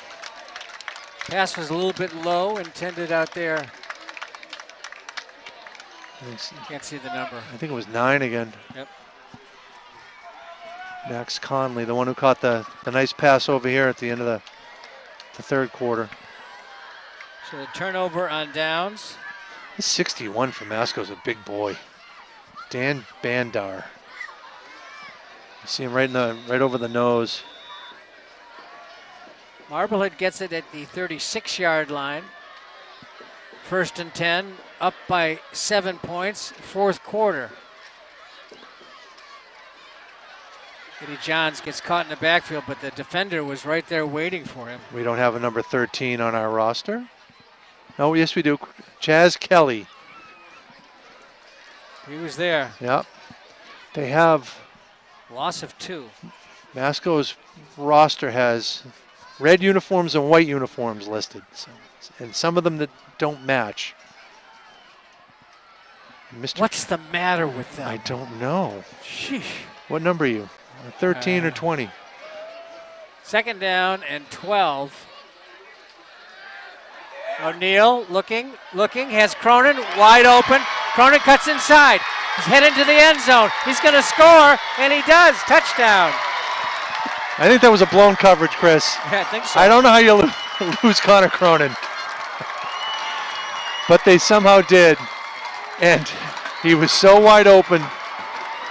The only thing you didn't want is for O'Neal to panic. He gets about 20 yards down the line of scrimmage and he puts up his hand because he's so wide open. And of course he makes it, here it is. You can see him coming up the field. He's so wide open. And now watch this move right here. He moves away from the defender, which is Richardson, and then just races them to the end zone. And McTorney's kick is good. Yeah, that one landed in the parking lot. 64 yards in 2 plays, capped off by the, let's see, it was actually longer than 64 yards because they lost a couple of yards on the first play. Here it is. 66-yard Look touchdown. at O'Neal, just wide open. And Cronin just... Maybe the best player in the Northeastern Conference, and you didn't account for him. 66-yard TD. And a 64-yard drive. All right. We like it. It works. At 10:53 of the 4th quarter, Marblehead lengthens their lead to a 14-point lead, 21-7, as they look for their 4th win of the season, and they're trying to hand Masconomet its 4th straight loss to Marblehead.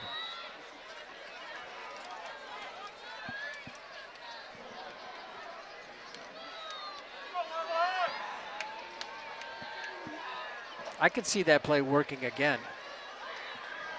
You would go back to it if you had to. You would throw a long pass to Connor Cronin. I know, it's kind of outrageous. All right. Maybe a future in coaching for you. I think that future has passed me by. McTorney's kick is big leg. Really big. It's down to about the 6-yard line, but it hung up there really well. And is it Shannon that gets back to the 29-yard line? Yeah, it was a good return. I thought DeWitt was going to have a shot at bringing him down back around the 15-yard line, but now what do we have? Oh, we have a player who's hurt.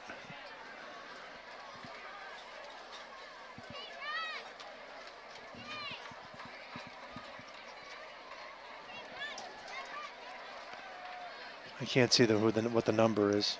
They appear to be tending to his leg. Here comes the return. Yeah, I thought, he just outran DeWitt a little bit. Yeah, this is Shannon. Over here. Yeah. Oh, okay, it's not Shannon? Number 2. 2. And that is Ryan Gonzales. A junior. Running back, linebacker, and defensive back, and a kickoff team member.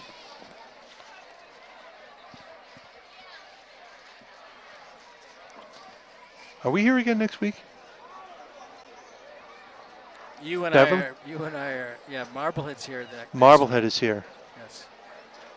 Beverly, right? Yeah. Okay. Where are you going to be? I'm going to be in Florida. I'm going to be in Ohio. I'm going to be in Orlando. So Marblehead is here next week. I'm going to be in The Cleveland. most important thing is the Marblehead is here next week. Exactly. Neither one of us really matter. Jess, They're going to play Jess Burton. Jess Burton will good. be holding down the fort. Well, Jess is terrific, so. Does a great job. Yep. We don't want him to do too well. Well, we might be out of a gig, which some people would probably be happy about. Especially those people that hate Saturday Night Live from the 80s references. Kansas City Chiefs references from the 70s. Yep. Nice crowd tonight, though. Yeah. The rain has kind of come and gone. I'll let my weather app know. Okay, yeah, thank you. That it's not sunny anymore. That doesn't look good. No. And he went down as soon as he got behind the bench, behind the team. So it's 1st and 10 from the 29-yard line for Masconomet, trailing it now 21-7 after that 66-yard touchdown pass from Miles O'Neill to Connor Cronin. Quarterback under center, as soon as I say it. Pitch, and nice defensive play. Elliott plus. Yes. Wow, he got a hold of him. Yeah. Just whipped him to the Wouldn't ground. let him go. A junior. And that's a sturdy running back too. It's a toss with two blockers out in front, and plus just reads the play perfectly from the backside and brings down Shannon for a 2-yard loss. It's now marked at the 28-yard line. And they've held this team to 7 points. This team has averaged. I mean, they've scored. They've scored more than 35. Yeah, twice. They've scored this year. Yep. Or 35. Comes the quarterback under pressure. That's what happens when you let a left-hander sprint out to the right. Caught in the air, but behind the bench by Marblehead's number 1. Yeah. It's a nice catch. Yeah, it was a nice play. There he is, number 1. He went right to the turf, but caught it. Yeah, now he's flushed out of the pocket here. And there's 4 or 5 guys around there. Look at the catch. Nice grab. It's a deflection, too. Yeah, they lose valuable seconds or half seconds when the lefty quarterback is sprinting out right. So it's 3rd down and 11 now. The ball is at the 28-yard line. We're learning pronunciations on the go here. That was Elliott Plus. Plus. And, in addition to that. Yes. Or in other words, plus that, I've been mangling a couple of other ones tonight. Pass is intercepted. And is it Connor Cronin? No, it was Keogh. Keogh. Yeah, it's triple coverage. They're going to the tight end. They're going to McMahon to see if they can make a big play. He's well covered. Keogh with Shane Keogh. Nice footwork to get his head around and find the ball. Yeah, the ball just comes out right here. Look at 1-2 double coverage. Should not have been thrown. No. I think that's as soon as you get it, you're getting rid of it, and there's no sort of, what's the word I'm looking for? Waiting for him discretion. To get open. Yeah, right. At the 50-yard line, 9:44 to go.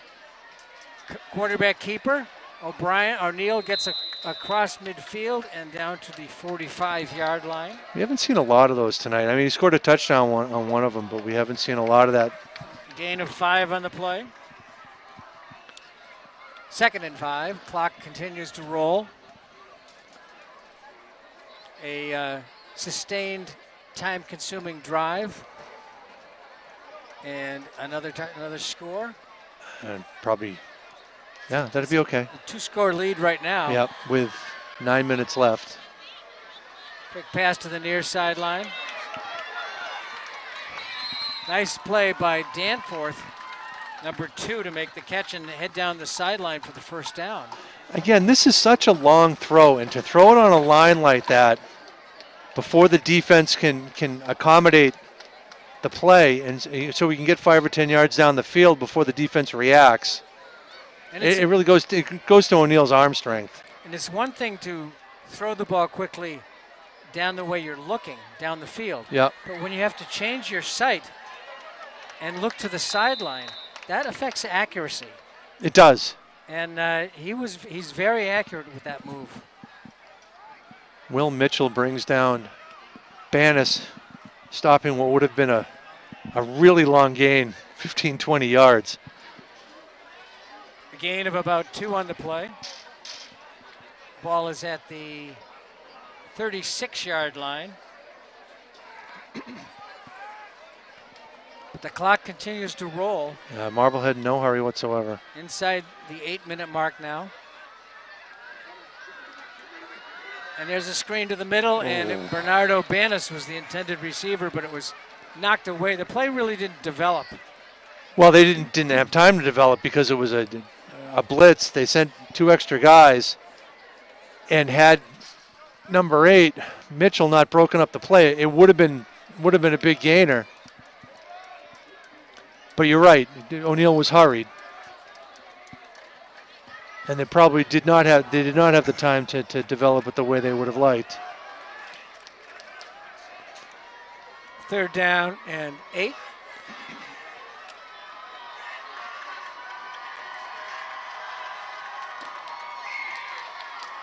O'Neill steps up, fires deep, has a man, touchdown!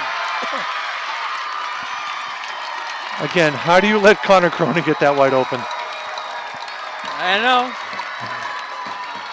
36-yard TD from O'Neill to Cronin. So he's lined up, Cronin is lined up on the hash as his want, and he just runs right down the seam.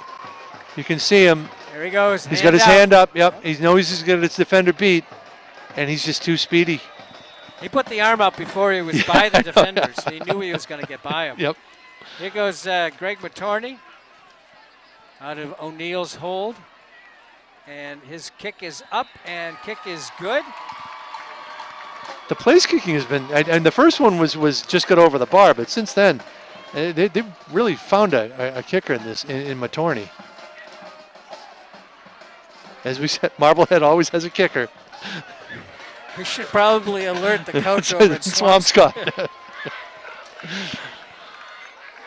Let's see, so it starts at the 50-yard line, a 50-yard drive. At the pick, after Keogh's pick, yep. 4, 5 plays, and it culminates in a 36-yard touchdown pass from Miles O'Neill to Connor Cronin. Cronin's 2nd TD of the game. And a 28-7 lead with and this is, 7.5 minutes to go. And remember, it was 7-7 at halftime, and we talked about how Marblehead had they had an edge in the game, but the second half they've just come out and dominated right from the very beginning. Defense has been solid. Offense, they've gone to their big guy, Cronin. 3 second-half touchdowns. Eddie Johns for 14 yards, and 2 by Cronin, one of 66. And this most recent one of 36 yards, both on great plays by Connor Cronin. Taken at about the 10-yard line in the air. A hole opens up, but then it closes quickly. Closing it down there for Marblehead was number 24, Jack Whipple. Terrific tackle. That was going to go a long way if Whipple didn't make that tackle. The running back, the return man, I think it was it 23? Now see how when he cuts to the sideline, there's a lane that opens right there. Right there, and Whipple has to fight off his man. He does, it makes the play. It stops a much longer game. So 1st and 10 for the Chieftains at the 38-yard line. They're in a position now, though, that they've got to go. Yeah, they've got to start throwing the ball, and that's not their forte. 7:19 on the clock. They trail it by 21 points. You got the double wing again. Oh!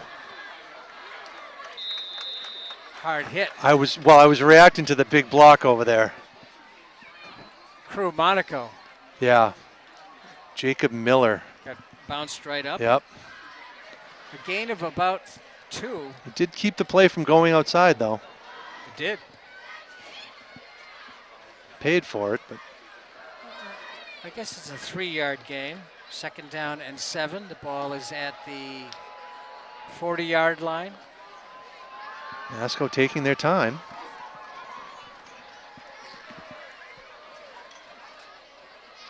Really taking their time. How can they? I don't know.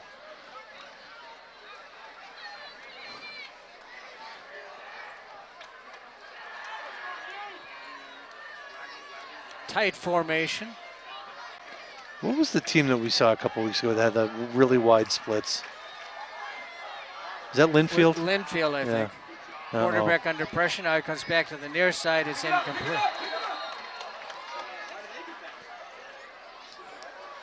Even if he catches it, it's probably just as well he didn't catch it because it would have had his knee on the ground. He would have lost 5 yards. 6:08 on the clock. I can't imagine that was the play that they intended. Maybe it was. I don't know. That was close to being right. It was, yeah. No, it was forward, though. It was just parallel. 3rd down and 7 at the 40-yard line. It's a nice recovery this week from Marblehead. Very nice. Yeah. And Masco was no pushover. No. Here comes the blitz. And I nice think play. They knocked Keogh the ball down. Keogh got a piece of it, I think. Keogh comes on a blitz from the top of the formation. He's been doing this quite a bit tonight. He's had a terrific night. He really has. Defensively. Yep. Had that big catch that kept their first drive in the second half going.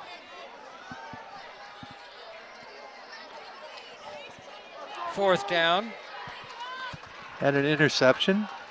Could be player of the game material, Chris. Wow.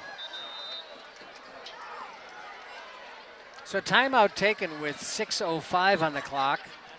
And it's an interesting conversation at the beginning. Maybe in the first quarter, I was thinking this could be another Eddie Johns player of the game award. Yep. Then, as you mentioned, Keogh. Cronin with a couple of touchdowns. Couple of touchdown passes. Yeah. O'Neal with reception, the way he's managed the game. And Christian Pacheco. And that's the hallmark of a really good team is you got a variety of guys who can step up, and it's not the same guy every week. We've had, who was the defensive player? DeWitt.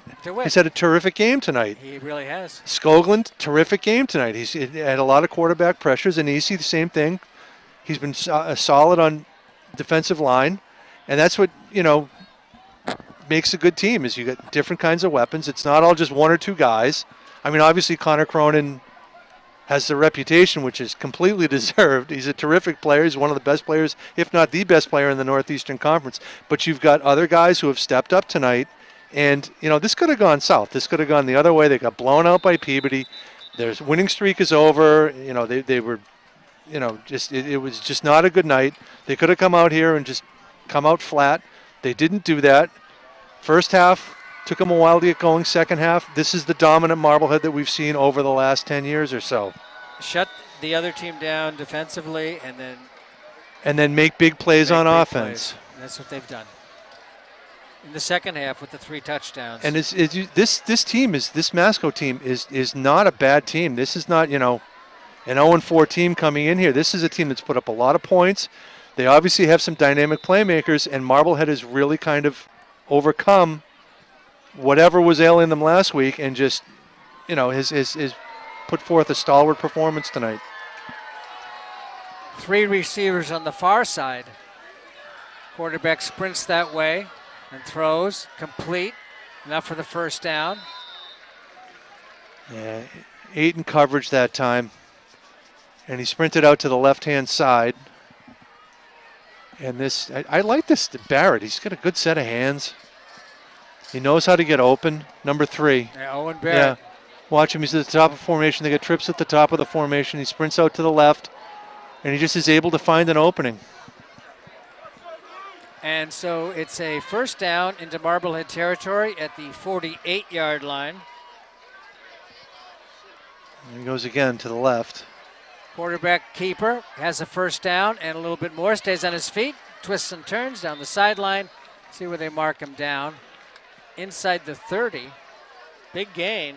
Yeah, it was. It was a good sprint speed right there. I didn't think he had that kind of speed in him. But there's nothing open. Again, 8 back in coverage. He sprints out to the left, pulls it down. He waits a long time to He kick does. off. But once he decided, it was, He had no it's a other direct option, line. yeah. Yep. No, the coverage was good. 1st and 10 at the 27-yard line. Breaking through the middle and getting twisted and turned and battered and banged was Shannon.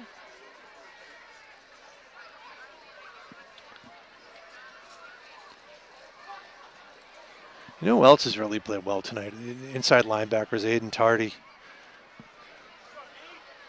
He and Pacheco have been solid right inside in this scheme.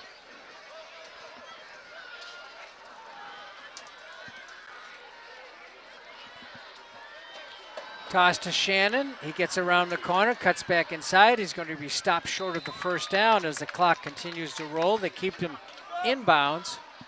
That means the clock does not stop. Shannon's a tough runner. He is a tough runner. He runs downhill. It's just a toss. And he beats Keogh to the point. But Pacheco and some friends are there, so. So the ball's at the 22-yard line.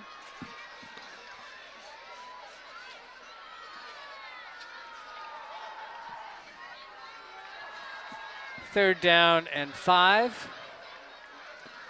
Counter play, and they do not have the first down.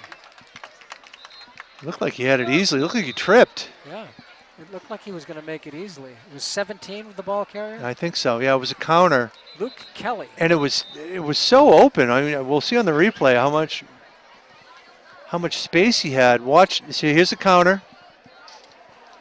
And right there, it looks like he's going to go for a long gain, but who fought off the block? Play. I can't see who was that. Was that Brooks Keefe over on the far side? Yep, I think so.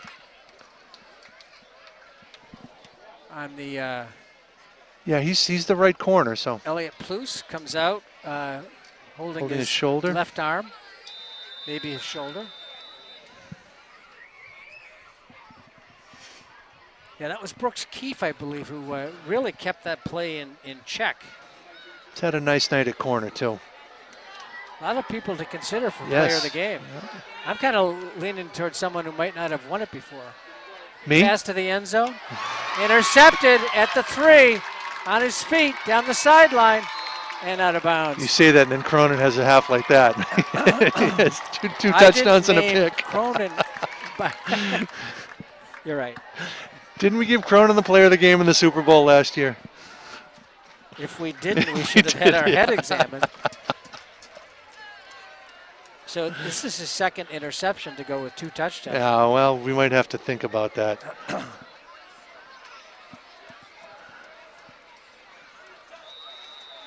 Out of bounds, clearly not trying to get any more yardage, and he gets shoved.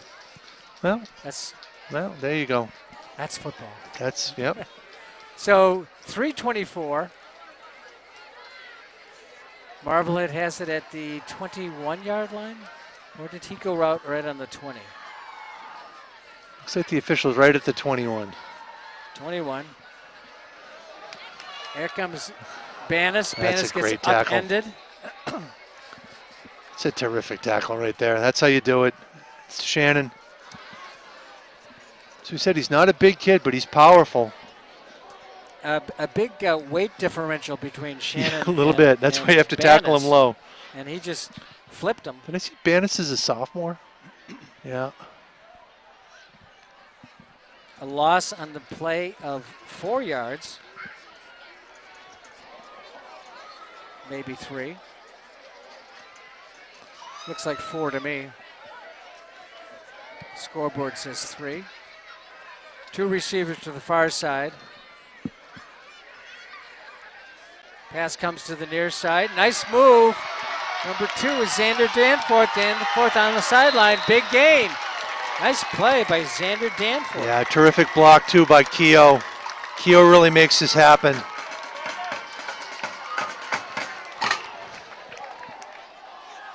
They will spot that at the 45-yard line. As again, we said that the whole thing is the block for the slot receiver. And here's, look at Keogh pushing his man back. And that really opens up all that space. Could have been a hold, maybe not. If they don't call it, it's not a hold, right? Not officially. No. We can keep it in mind. No, I've let it go. Handoff up the middle. Bannis rumbling. This is stumbling, bumbling, keeps going. 5 guys to take him down. To the 35-yard line. Bannis. Who was the bus? The bus? Jerome Bettis. Jerome Bettis. You're thinking about Don Nottingham. More 70s football references. Wow. That's that was impressive. We had 5 guys on his Earl back. Campbell-esque. Yeah. To the 35-yard line, a big chunk of yardage. 20 give yards. It to him again. Look at, he's got all kinds of space here. Penalty marker down. Yeah, I don't know what this is. Some sort of,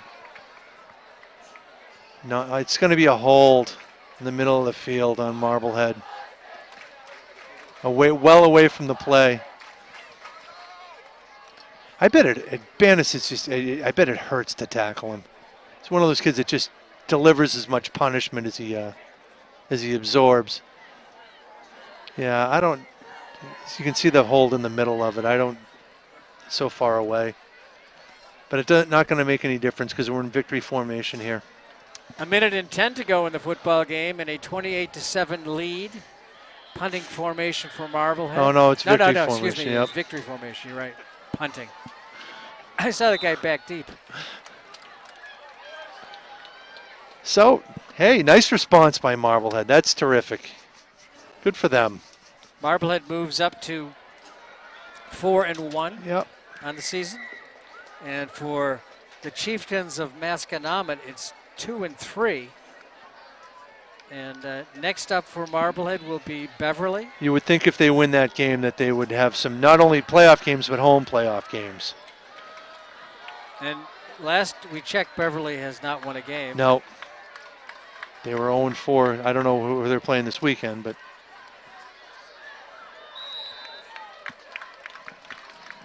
it's a terrific response for these kids. They really. That'll do it. There's still time on the scoreboard, but game is over. Yeah. Basically, it will be in 23 seconds. So Marblehead moves up to a victory. Now we've got to talk about our player of the game. There's a lot of people to consider. We talked a little bit about that beforehand.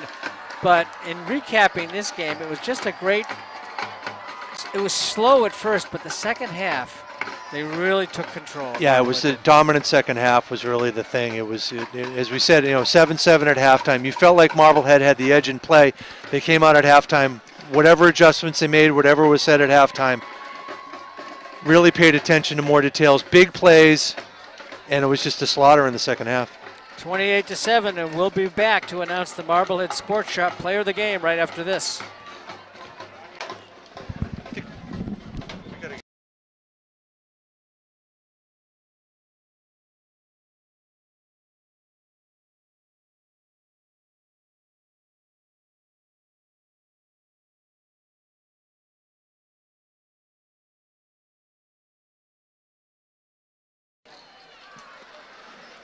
And welcome back to the Marblehead, to the MHS Sports on MHTV. Tonight's Marblehead Sports Shop player of the game, Connor Cronin.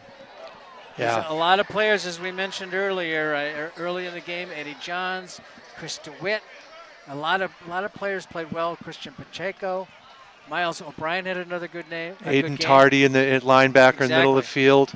But key to the Marblehead victory was the play of Connor Cronin. Absolutely. 2 interceptions, 2 long touchdowns.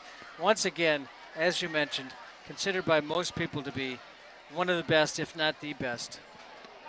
football player in the area. But, you know, as terrific as he is, as we mentioned, big win for the team. A lot of people contributed, a lot of different guys. And it was, you know, we talked about last week's win was so demoralizing. They came back, they shook that off, played a great game tonight against a pretty good team with a lot of offensive weapons.